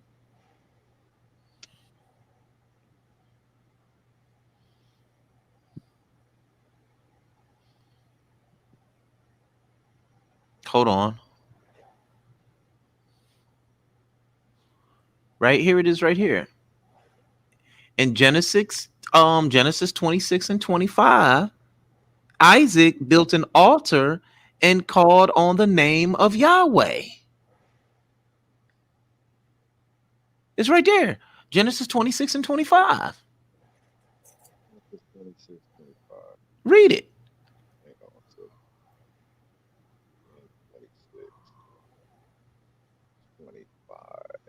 Now we just read in Exodus 6 and 3, they called on the name. They did not know his name. Go read Genesis 26 and 25. Wait, Siberius says something. Sure, it isn't 72. I was reading something else on the site. I wasn't paying attention. Y'all mentioned something about some number or something. I don't know what he's talking about. But he goes into the Goetic spirits. He says the 72 angels are shown. So I think maybe that's something. We guys talking about Solomon. I don't know if he can explain a little bit more. I don't mean to interrupt. Go ahead. And then you also got Genesis 13 and 4. And he says it right here. And it says, Abraham called on the name of Yahweh in Genesis 13 and 4. It say it right there.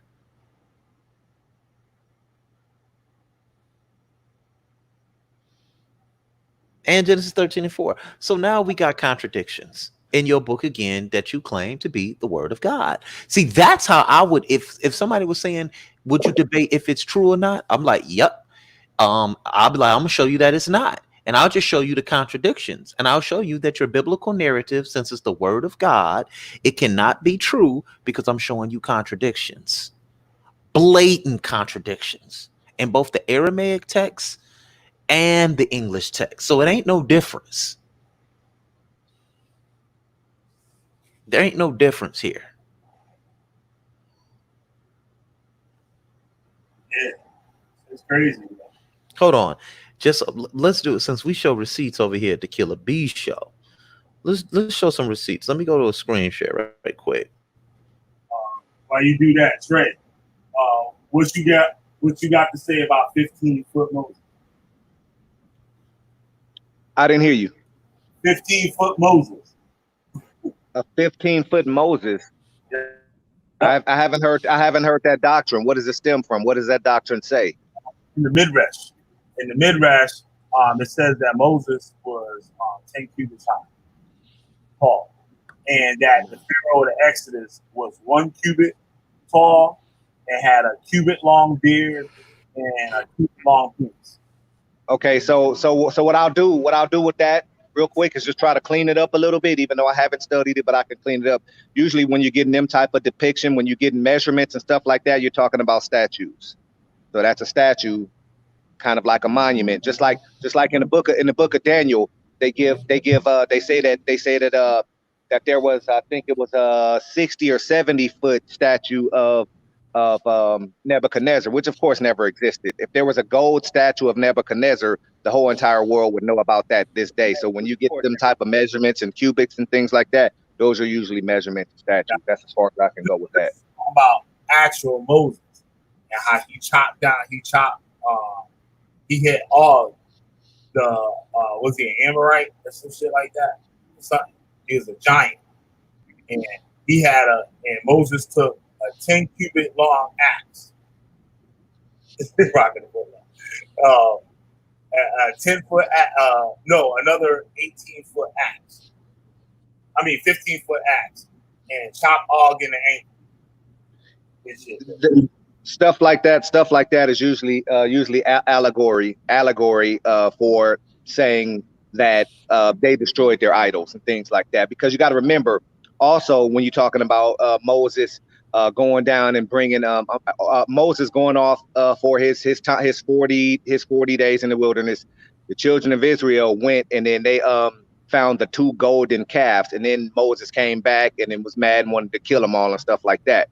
So he did destroy those 2 golden calves. So what you just read about this other taking an axe to something else is just kind of similar. We just don't have a whole lot of clarity on it right now. Yeah, I know what you're saying and stuff, and that's basically what it gets down to. I did a video on it the other day. It was pretty good. You should check it out. I go into the Midrash and like Torah and like what those people actually said, how the Torah is supposed to be interpreted and stuff.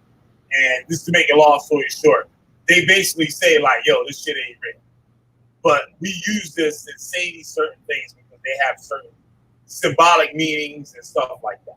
So it's only like the stuff that the information you can gather that's on the surface, the information that you can get by studying, the information that is given to you by an instructor, and then the information and stuff that like is the only, it's like the unknown, like, you know what I mean? Some shit you come up with. So So what you bringing out? I didn't mean to cut you off. What you bringing out is some of the oral traditions which have been discovered and are now being spoken about. Not necessarily a lot of this fake ass written tradition, but now you went back and uncovered some of the oral traditions that was passed down from generation to generation.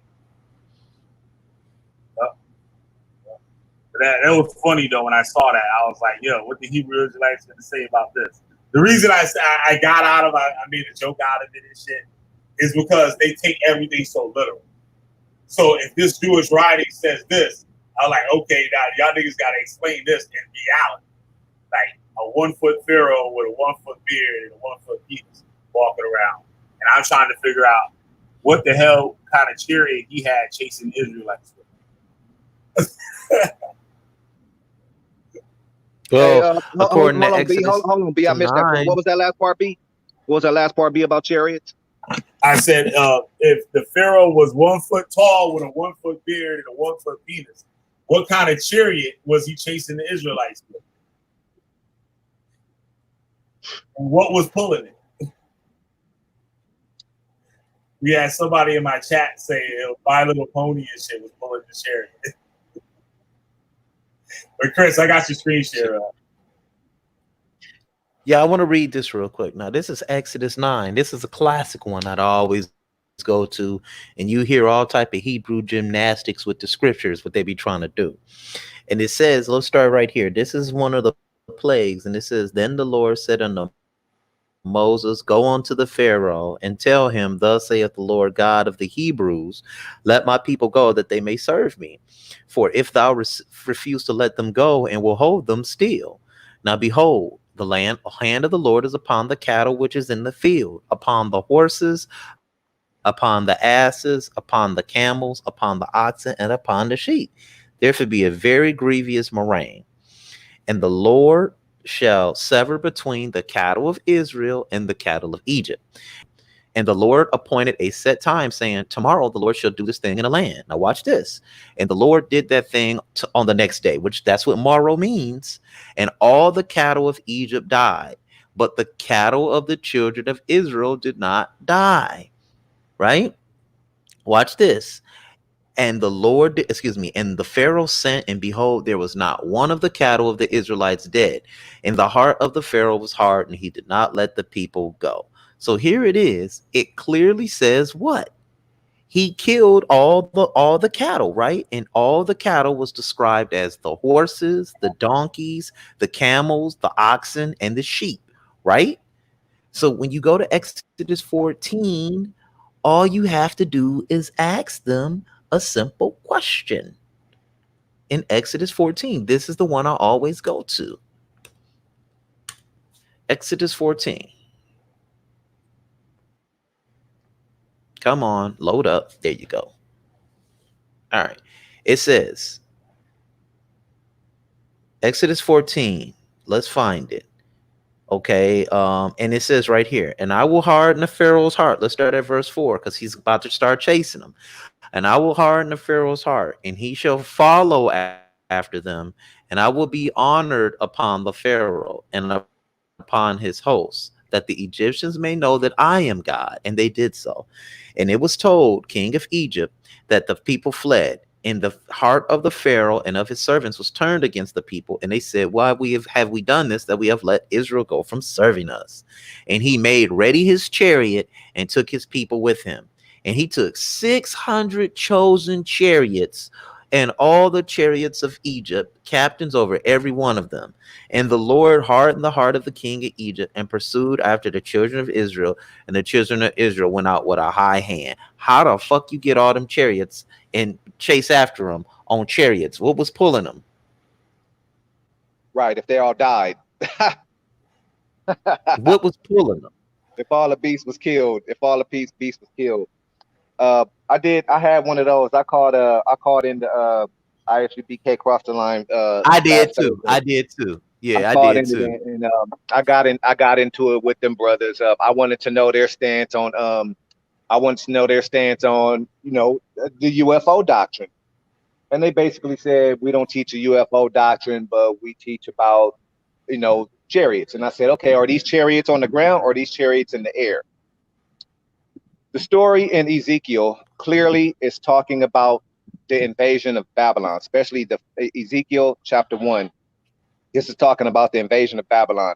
The reason that when you get to 1:4, you get the army starting from there, you get the glory and the army of the Lord or Yahweh, is because this portion right here. So what a lot of people don't know is the first time that, and these people should big up themselves on this, but they don't know their own history that they're talking about.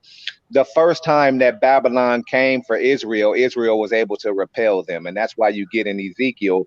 Um, um, when you're talking about these chariots, they're given a description of the chariots the same way you just broke down in Exodus. Them 600 that they used to run them motherfuckers out of Egypt in the first place. I believe that part is true, that they ran them motherfuckers up out of there. But anyway, I would say there was a different people. But anyway, that's the same thing that happens in Ezekiel. All these chariots, when people talk about Ezekiel's will and stuff like that, that's simply a description of the chariots and how they were coming and what the Babylonian soldiers looked like, the crowns that were on their head. You see all these descriptions of these different types of metals, shiny metals. That's basically just what the Babylonian army was wearing when they came to sack Israel. But like I said, the sad part about this is these people don't even know that they won that first battle. Babylon read up and came back and then smashed them.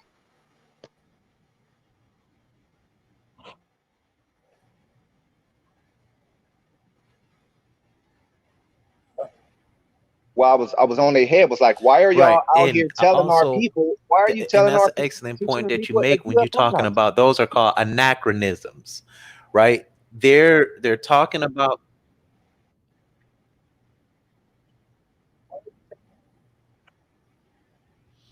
I went and spoke to them about that, right?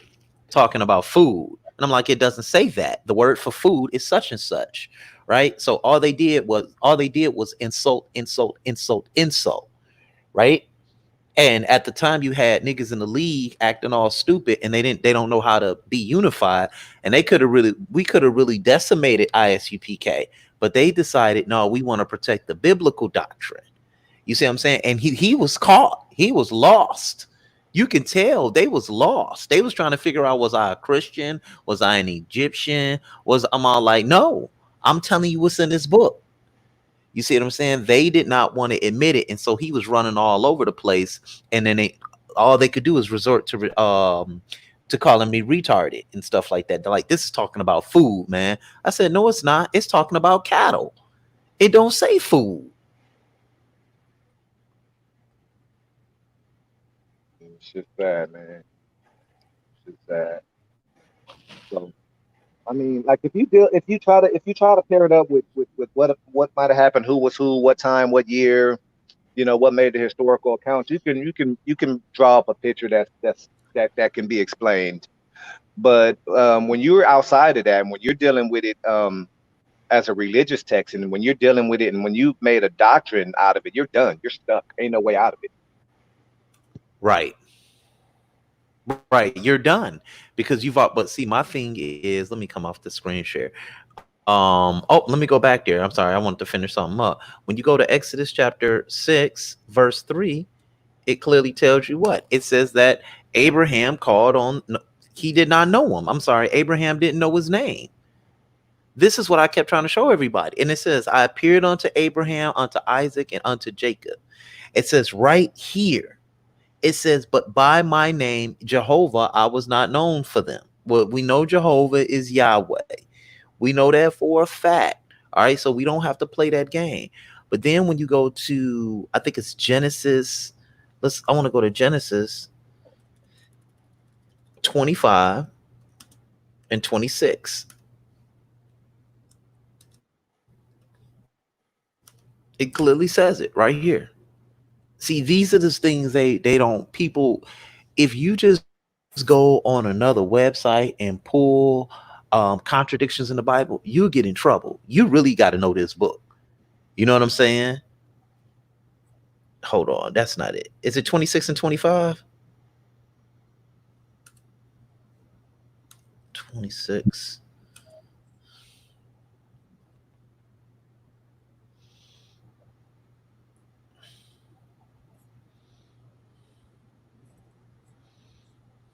Tw- 26, 26 I and got it. 25 is a conversion from the El Shaddai that you had just read earlier.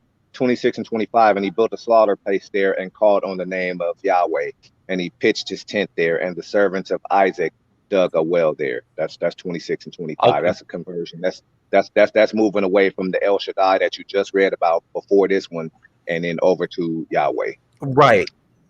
Right. So now we got a contradiction according to the biblical chronology. It clearly says that he built an altar there and he called upon the name of Yahweh.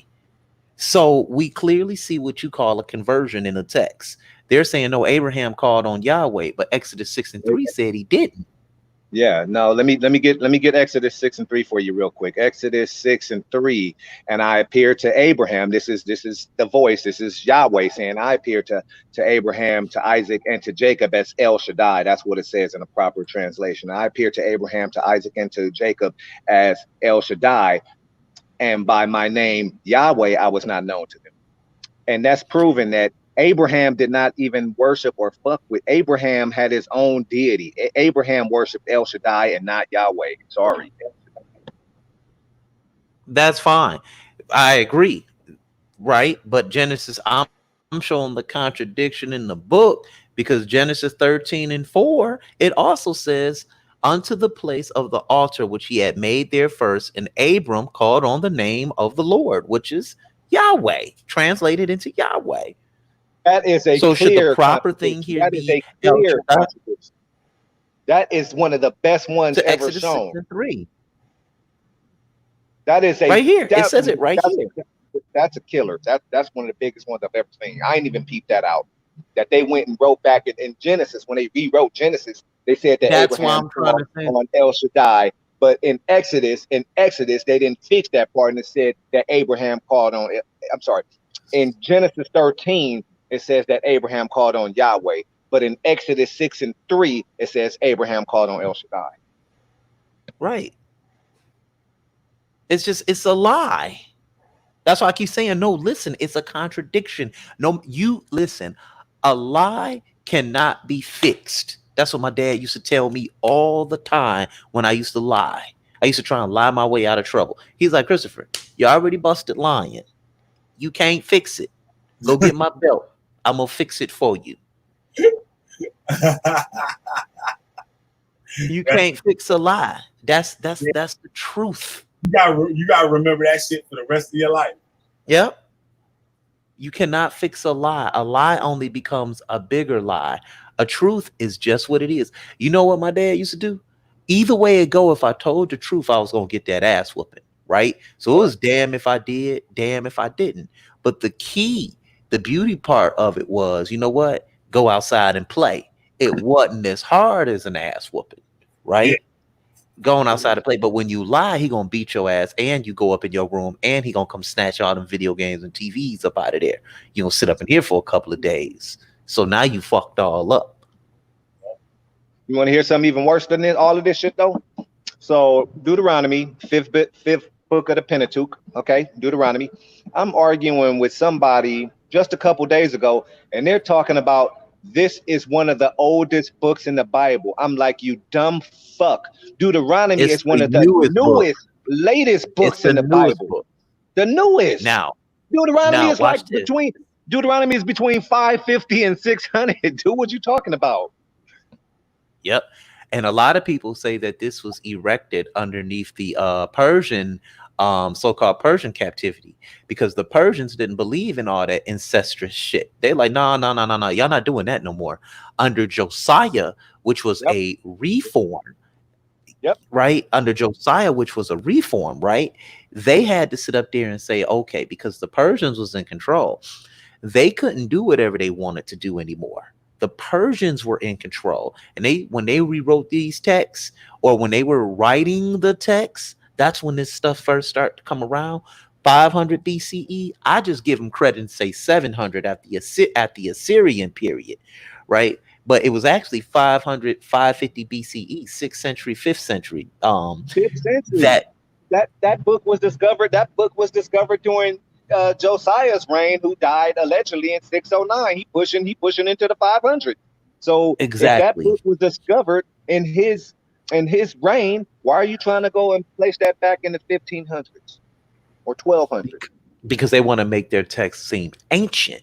But if you read about Josiah's reform, he was crushing all that polytheistic, all that shit. And a lot of people were saying, nope, we just gonna worship Yahweh.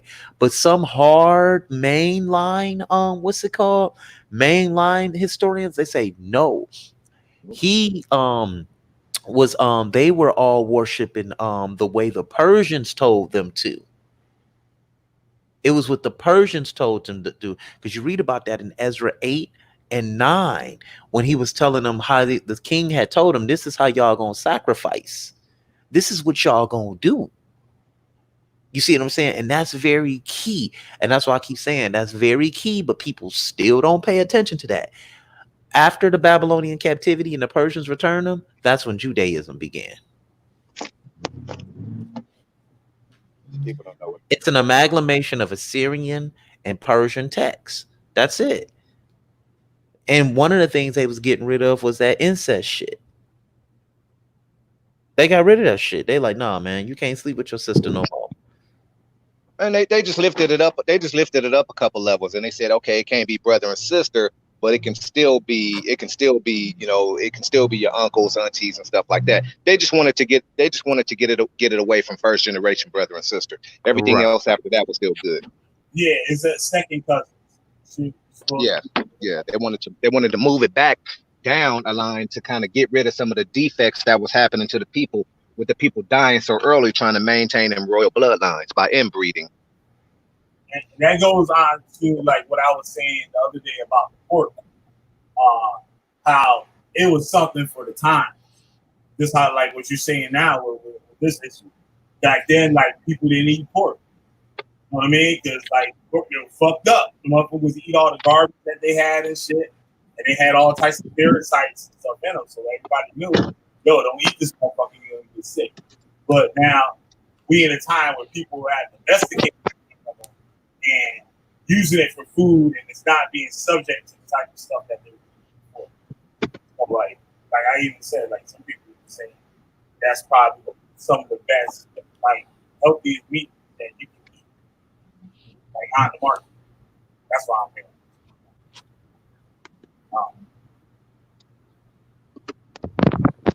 2 hour mark. You gonna fuck these niggas up some more, Chris? What's that? We can fuck these niggas up some more. They gotta weed out the repo. You got some. Yeah. I'm trying to.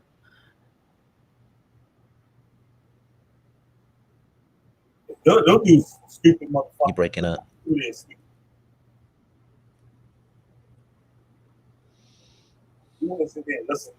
There was debating about something one day. I listened to that shit. I was like, yo, this is hard. It's like what, the location of Israel? I'm like, nigga. I heard them arguing about that. I was like, are they serious? Crazy. Like, who would take those type of duck debates? That's what I call those, duck debates. You know what I'm saying? Like, you just trying to win and get a dub on your record. Like, come on, man. Like, let's stop playing games with this shit, man. Hold on. Let me pull up this for a minute, because I want to show y'all something real quick. Yeah, high and drunk and shit. Are you all wrong, minute, nigga?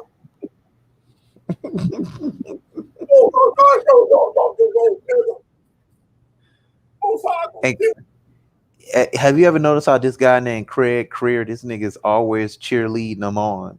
Yo, that's the biggest cheerleader ever and shit. He one of them male cheerleaders and shit. That they be having this shit. Motherfuckers got the cheerleader squad and shit. They got the dudes and shit. Like, he one of them motherfuckers for real. Get that nigga a little suit and shit. Yeah, I want to get him some pom-poms. Yo. Like, he don't know shit. The nigga don't ever talk about shit. All he do is shit. Of course. These are my teachers. These my teachers. All right. These are my teachers. All right. Now, this is the word for pillar. It's, let me hit it. I hope my screen share is still up. It says Strong's H 4676. Matseva. Matseva. Right?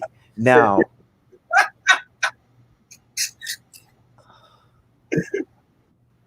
You shit fucking up. hold on, something going on. Got that killing the internet, motherfucker. That's what's going on. That killing the internet. Okay. That's not my internet. Can't be my internet now. I heard that dude talking. I thought it was you just talking like that. I was like, holy shit. No, that's not. That's well, I want to show everybody that Matseva is a obelisk. Why y'all think he's setting up pillars and shit? Right? That's what they did in antiquity. They would set up pillars. Now, of course, they can't find none of these obelisks or any of these so-called pillars that they so-called erected. And what happens when a phallus is set up? It becomes erect. When you are hard, it's erected. That's why they say they erected a pillar. It's all sacred knowledge, phallus worship. I read that in that book that you had sent me that day about phallus worship, right? It says a pillar, a mastaba, a stump with an altar, right? That's what it means, right? But when you go to another translation, something different comes up. Let's see.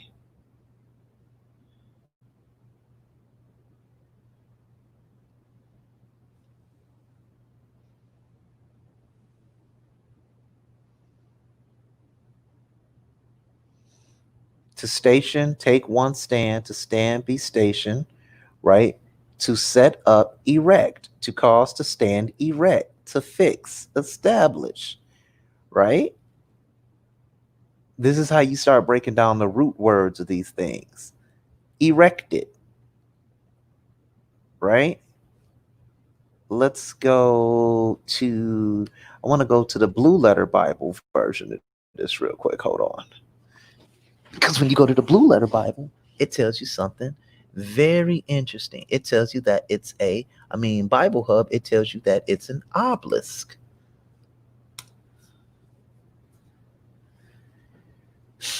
Now, it could probably mean a so-called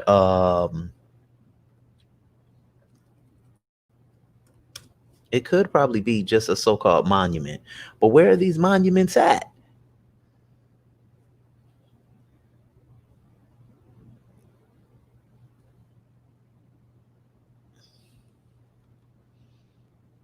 Okay, so let's get that word pillar.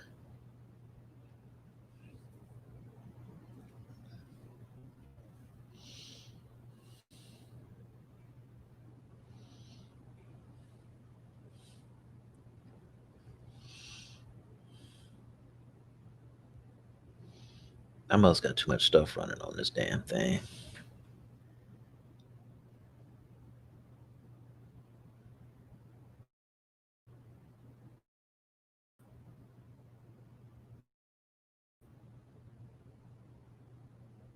Yeah, I got too much shit running.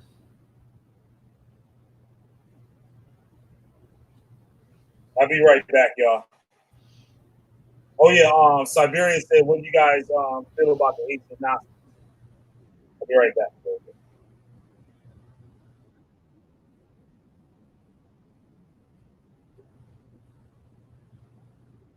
The Asian mafia.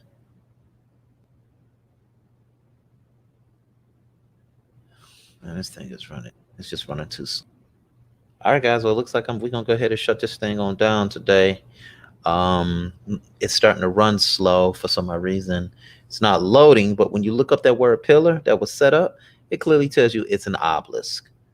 So they're making obelisks stand erect. So there's your phallus worship right there in the Bible. And because most people are uninitiated in this shit, they don't know. Damn, that looks like a matrix. Yeah, y'all keep it going for a little bit. I'll be back a little bit. Hey, Chris. Hey, Chris, you want to tackle the brother question? Ancient Gnostics, and is he talking about Gnosticism as it pertains to ancient Rome, or which portion of Gnostics is he talking about? We can talk about it. Yeah, what part of Gnosticism are you speaking of? Because Gnosticism, first of all, only means to know.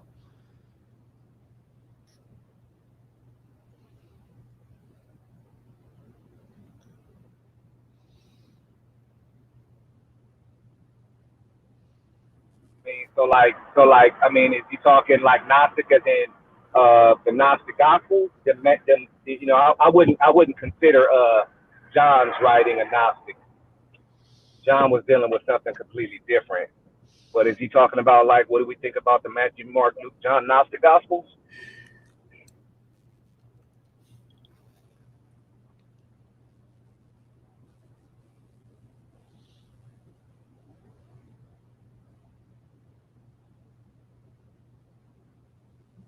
Waiting for him to write something.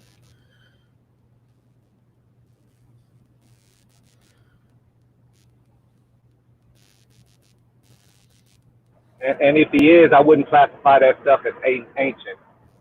Stuff written anywhere between 70 and 250 CE. I wouldn't even consider that ancient if that's what he's referring to, which is when them books were written in between 60 all the way to the end of Revelation, in like 260. So it all depends on what he's asking about ancient Gnostics. Or if he's talking about Gnosticism before the Gnosticism before the Matthew, Mark, Luke, and John. Of course, we should put it in its proper order and say Mark was written first. We should say like Mark, then Matthew, then Luke, then John. That's the correct order of it. But before that, then you got the apocryphic letters of the so-called Apocrypha. So it all, and that's Gnosticism too. So it all depends. I'm trying to see if he's going to answer. Genesis 13. For some odd reason, now when I'm studying on my own, everything comes to me real fast. Now all of a sudden I'm having a brain fart.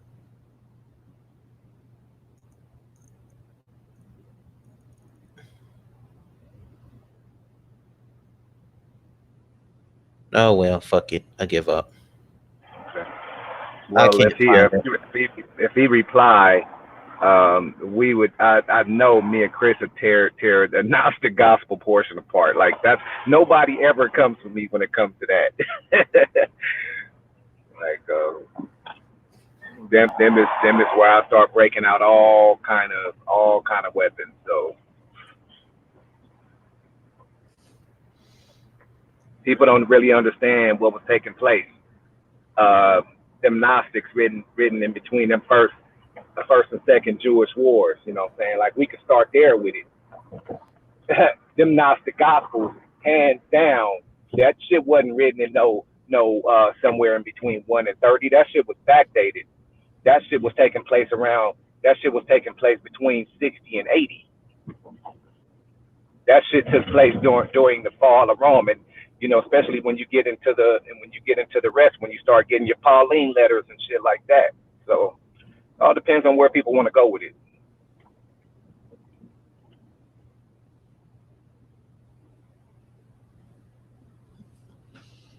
He could just click the link and come in though.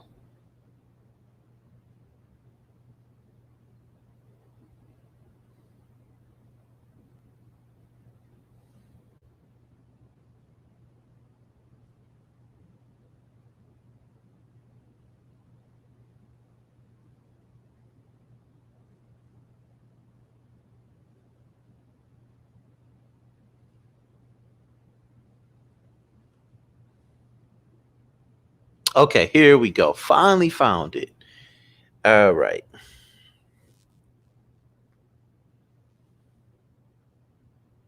I want to show you something. There it is right there.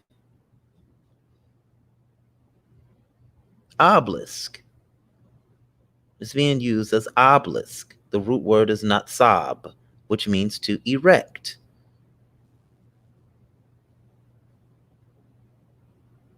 It's right there. So when they were erecting pillars, they were erecting obelisks, and obelisks represent the masculine phallus of a deity. That's what they were doing. Remember, the language itself is a little bit tricky, but once you catch it, you catch it. You'll be able to pick up on that kind of stuff. Like, okay, why do you think they keep on erecting all these pillars everywhere? Yeah, that's probably gonna go over most people's head. Because they don't understand the phallic worship that was going on in antiquity.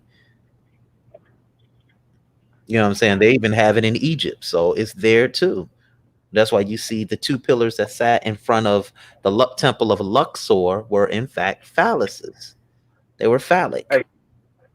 Hey, Chris, but while we here, let's do something real quick. Let's just ask a couple of questions. Why is it that the people in that community, they so hell-bent on how they were slaves? Watch this. We finna cut their ass. They so hell-bent on how they were slaves in Egypt, right? And how they were treated wrong, treated badly, and the pharaohs was this and that, right? And okay, now another one to point me and you always make is why y'all don't never name none of these pharaohs. But that's another conversation. But what I wanted to bring out right here is, why do you just jump into the period? Hold on. We got a guest in. How you doing, bro? Hey, what's up, everyone? It's Siberius. Hey, what's going on, Siberius? What's going on, buddy? I don't think y'all were getting my replies, man. So it seems I stepped kind of over my head there with the Gnostic comment. I don't know as much as y'all on it. As far as categorizing, I was talking more along the terms of like, you ever heard of the term Abraxas? I have never heard of it. No. Okay. So it's kind of like the term where, like, you know how magicians, they use the word abracadabra. Okay. Yeah. It kind of comes from this, I guess, categorization of Gnostic that I'm talking about. Like I said, I kind of stepped in over my head with that one. But basically, you know, as far as, like, for example, I introduced myself a little bit. I am an occultist. Okay, my channel is about the occult. Okay, now one thing that I like to do, So one thing that I like to do is I like to tie in. Yeah. Hold on, real quick. Hold on 1 second, Siberius. So you're a mystic? I wouldn't give myself no label, man, because there's no such thing as supernatural. If it exists, then it is natural. You know what I'm saying? You study if you study the occult. Hey, Chris, you gotta let him speak, because what he's gonna bring out is very, very powerful. No. I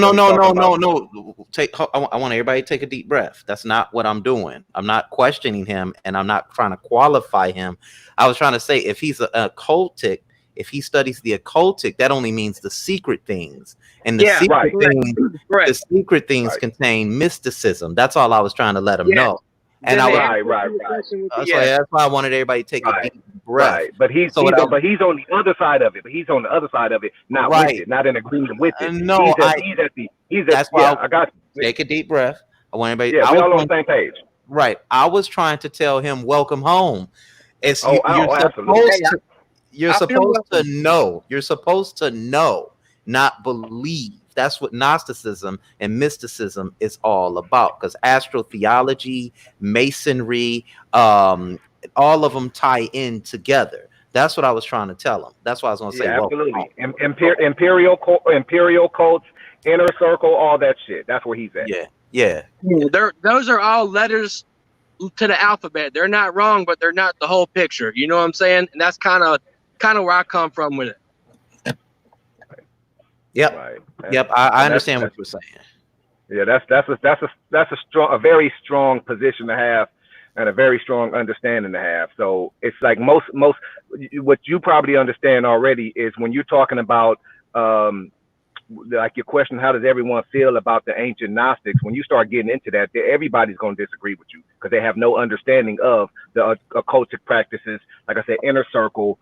They're completely oblivious to the stuff that you become aware of. But Trey, they don't even know what it means to be in the inner circle. They don't even know what that term means.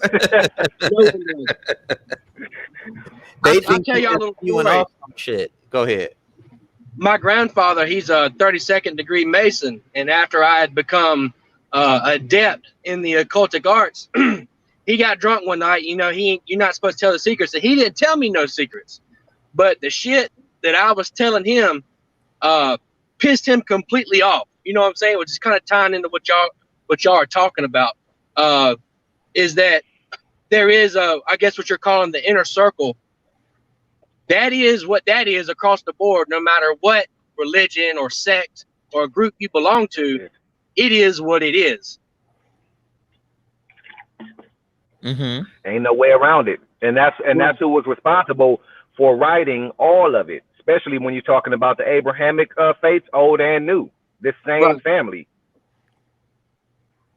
Yeah, and they were the only people. They were the only people authorized to write and publish that stuff. Right, and you know, and from an occultist point of view, you know, these ancient texts, if used correctly, are very powerful books. Okay, don't get me wrong there, but as far as calling yourself a Christian or whatever and following those doctrines to the T, is utter nonsense. Right, because the doctrines themselves weren't meant to be followed.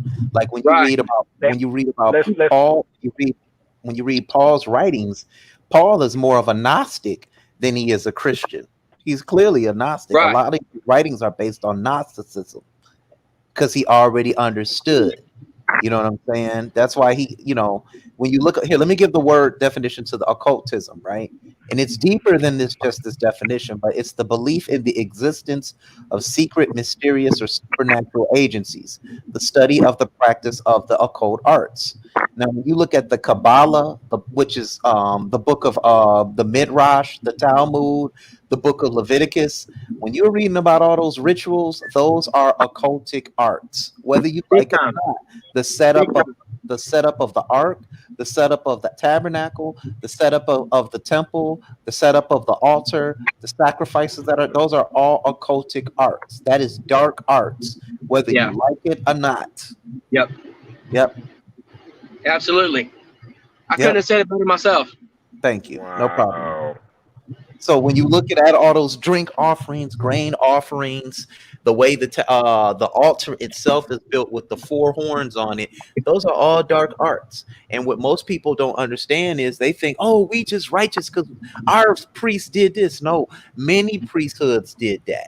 You know what I'm saying? That's nothing new when you're talking about in the occultic study. You understand what I'm saying? So, I mean, even Akhenaten was very occultic. It don't get more occultic than that when you read about his philosophies and things like that. So, and then you also had sects of people that did not believe that occultism was bad. This is where the Gnosticism comes in. You understand what I'm saying? This is where Gnosticism comes in because the Gnostics claim to know what all those things meant. I was just trying to break that down. So, yeah, go ahead. I like to say welcome on Siberius too. My bad, I had to step out. So I was shocked when I came back. I saw you in the room and stuff. So yeah. If we get him going, he'll be taking that shit apart just like us. Cause like y'all said, he got his certain little arena that he deals with. That these people basically inside of your Abrahamic or Christian religions, they don't even like to go over there when you start talking about imperial cults and shit. They won't even go near that. No, they get real uncomfortable real fast. Yeah, they won't even step near imperial cults of Rome, things like that. What saddens me is like like I said, the lack of going back and verifying what happened with history, just like Chris is always bringing up, the things that happened with the Persians. People don't even go far. These people don't even like to talk about the things that happened in ancient Greece. They don't like to talk about like to talk about the first, second, third Jewish war. They don't like to talk about the Parthian war. They don't like to talk about the Antonine Plague. These people don't talk about shit. I'm gonna say something too. Siberius asked me in the chat about the Gnostics and stuff like that. Most of the people that listen to this channel, I would say, and people that be on the channel, only know basically the outside surface of a lot of the stuff that you're into. What I mean by outside surface is just shit that they can just look at and just say, okay, this is this, and this is that. But the actual part, like, for example, right? I'm into skateboarding and shit. What people see of skateboarding from the outside that don't do it is totally different when you're in the inside. It's night and day. It's not even comparable. So that's one of the reasons I want you, I invite you on the show and stuff, and I want you out here to speak on this path. So yeah, you can actually get an idea of what these things really are, and not just like what they hear. Because you get a lot of people that's like all spooked out and say, "Oh, well, this is this and this," and like they really have no clue what any of this stuff. So I'm learning myself. So that's one of the reasons. Like I listen to your channel. You got an awesome channel. For those of you who haven't checked it out yet, it's Siberian Sleeping Serpent. It's in the chat. So you guys can look that up on YouTube. But yeah, go ahead. Tell everybody about yourself. Appreciate that, Killah Bee. So what I was when I first came on, what I was going to say is one thing that I'm really good at when it comes to busting heads. Okay, is I can tie physics, quantum physics, and metaphysics in together.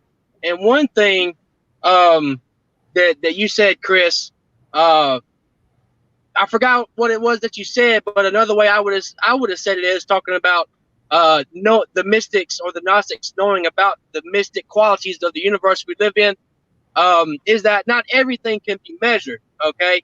And that kind of plays into, the consensus view on science in our civilization, that if you can't measure it, then it's not real. Well, that is not true, okay? And that's sort of what would be my greatest weapon to all these people that like to spout their second and third hand knowledge as truth to the masses for whatever financial or whatever gain they're trying to seek, or if they feel like they're saving souls or whatever. If you tell me something, you better know how to make it make sense. Articulate it, but it has to make sense logically and in the mundane. Okay, this mundane reality, it's it'll pull the wool over your eyes. Even people like myself, sometimes you kind of have to check yourself, because stuff that you can see and sense is that's a very palpable thing. You really have to experience what someone would call supernatural. And Killah Bee's heard me say this: everything is a fucking free for all, as long as you follow the law. Now the law is, I guess, what y'all would call the Hermetic principles. Okay, those 7 are true, but the 7 aren't the only ones. Okay, there's a couple extra out there. I guess you could call secret. Maybe someone could relate with me on this. They call it the eighth secret hermetic principle, which is the generational law of care, which is the ultimate secret meaning of the G for the Freemasons. Their symbol with the G, most people say geometry or God. It's actually the generational law of care. Nothing matters if you don't care to do something. If like for example, I'm driving this car, I cannot drive this car if I do not care to drive this car or to speak with you, you know, and that plays for everything in the entire universe. Mm-hmm. Hello, you still there? Everybody still there? Yeah, I'm done talking. Okay. No, one of the things that I always sit up there and say is I err on the side of history and science, right? Not belief. If you're telling me you believe these texts, you have to articulate these texts in a way that we could universally accept it and understand it. Now, I understand the Temple of Solomon. I know what it really stands for, right? I know what it really, really stands for. I understand what the story of David and Bathsheba is all about. I understand what those things are about. What they're having an understanding is they're trying to create what I like to call a pseudo history pertaining to these texts. And when you're doing that and you're trying to put yourself or place yourself in these texts as the people of this book, you're going to have a lot of trouble, because when you start talking about the imperial cults and Gnostics who helped put this book together, this book is put together so it could be a universalized text that all nations of people can read. You just can't single out this text and say, this is talking about us. No, it's not. It could be talking about anybody. It could be talking about the Celts. It could be talking about the Jews. It could be talking about the Brits. All of them went through slavery. You see what I'm saying? It could talk about the wars of the Highlanders and Lowlanders. I mean, it's many things that this book could be talking about. And when the people who were putting these texts together were doing this, they understood universal principle and doctrine in order to get everybody to read it. You understand what I'm saying? Things that where they could say, hey, I like this. The book itself is easy to like. It really is. You understand what I'm saying? But this is why I always say, when you look at it, it does not destroy Rome, Greece. It does not destroy any of those schools of thought, but it destroys the African school of thought. And that's the problem that I have with it. You know what I'm saying? It destroys that school of thought. And the problem that I have with it is that same school of thought is what helped hone and shape this biblical narrative. I'm not going to say that there aren't any Greek principles in there. I'm not going to say there aren't any Roman principles in there. You got Zoroastrianism in there. You got some Dravidianism in there. You have all types of different doctrines in this book. All right. But I'm saying when you talk about Africa or Egypt or things like that, you see that it helped shape and mold the philosophy within this book, because there are clear analogies and parables taken right off the walls in this book, almost word for word. You know what I'm saying? So that's all I ever teach. You know what I'm saying? So no doubt. Do you think universal archetypes play a big role in that as well, though? Yes, I do. Because when you're talking, oh, go ahead, Trey. Oh no, I'm just watching y'all break it down. But I am gonna add this. Another opinion that I have is that you cannot. It's almost impossible. Or let me put it like let me get my words right. To me, in my studies, one of the most important parts of it is the authorship. That's something that I stick with really hard, even though very little of it can be proven. It's probably the biggest puzzle, like who wrote the shit, old and new. That's like one of the biggest things, and that's where that inner circle that the other brother right here, Siberius, is talking about.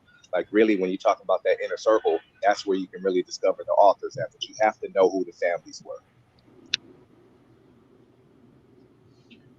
You think maybe some of the authors that were in the inner circle, you think maybe they developed these stories in order to make it more understandable to the layman's? No, they did not want it to be understandable. They didn't want it to be understandable. That's why you got so much high level allegory. These are basically, especially when you're talking about the Gnostic portion of the New Testament, those basically, when you really take a bird's eye view at that, that is simply writings from family to family, royal family to royal family, inner circle to inner circle. That's what that is, church to church.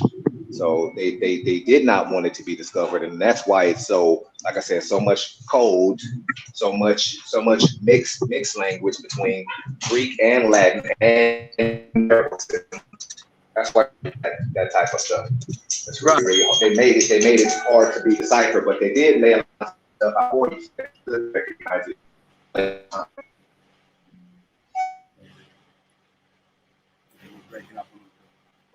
You're breaking up.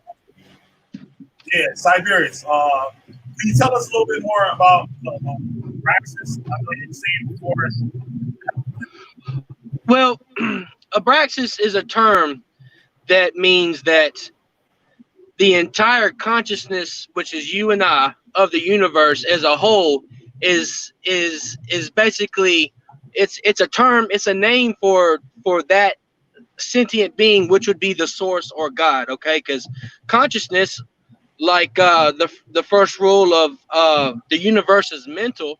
You know, before this car that I'm driving was created, someone had to think about it. But that also that's also true for you and I, and the birds and the bees and the sky and everything. Okay, that's sort of the school of thought that I follow. But you know, this is a term that I've heard recently. I've learned this term recently, and that's why I kind of threw it out there to kind of fish around and see what else everyone else knows. But as an occultist that has, you know, I'm only 27 years old, but I've been doing this for about 13 years now, and I've suffered greatly, and I've triumphed greatly because of it. It's a concept that I already knew. You know, like for example, the Christians, or like the name Yahweh. That's not the source. That is a deity, whether it existed before man or whether it is an egregore. Okay, but that's not the source. You know what I'm saying? Yeah. So I really threw that term out there just to see what's known about that.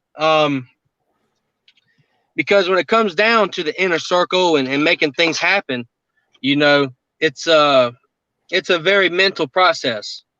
I think, therefore I am. If you believe it, then it is true for you. You know what I'm saying? And that's kind of a hard concept to grasp. Right. Yeah. That's funny you say that too, because I say this a lot on the show too. You see, like everybody on here, they be getting on that Bible, but I tell people it works for some people. It works. Yeah. You know what I mean?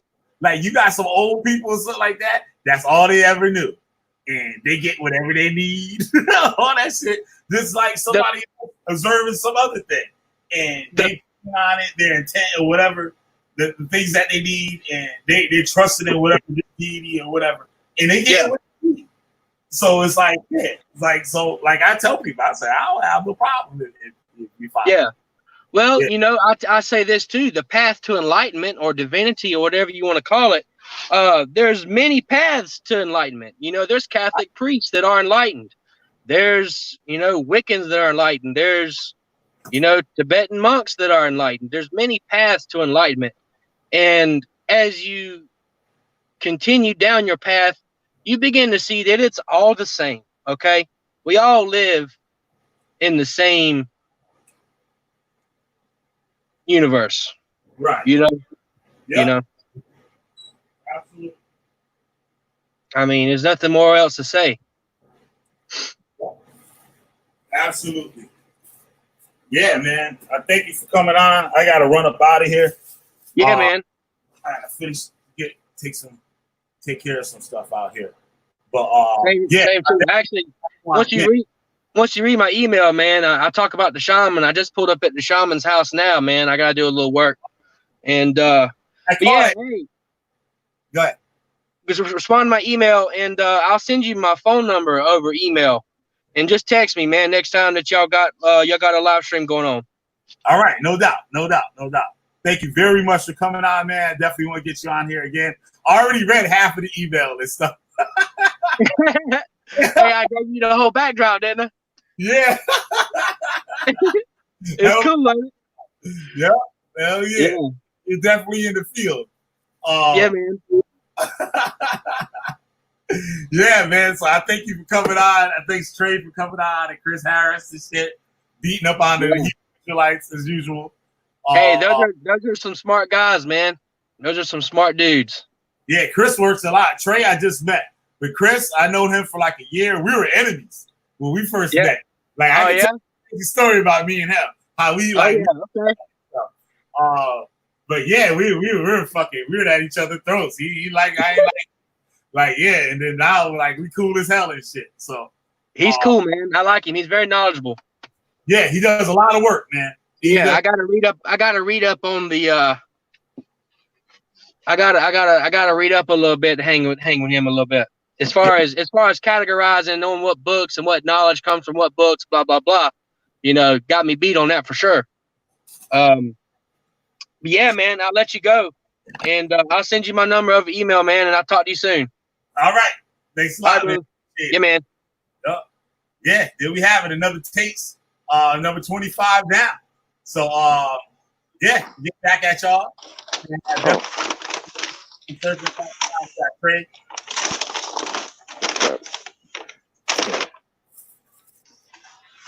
Material and cookies and shit. So, Aaron dropped off. I guess he had to do something too. So, yeah, I'm gonna get the fuck on out of here to Killah Bee in general. This is another morning coffee. Chris Harris and Killah Bee. I see y'all tomorrow morning, hopefully. Might see y'all tonight. So, with that, it's Killah Bee, the Witch Finder General. You got a witch. Burn they motherfucking asses up. Peace, y'all.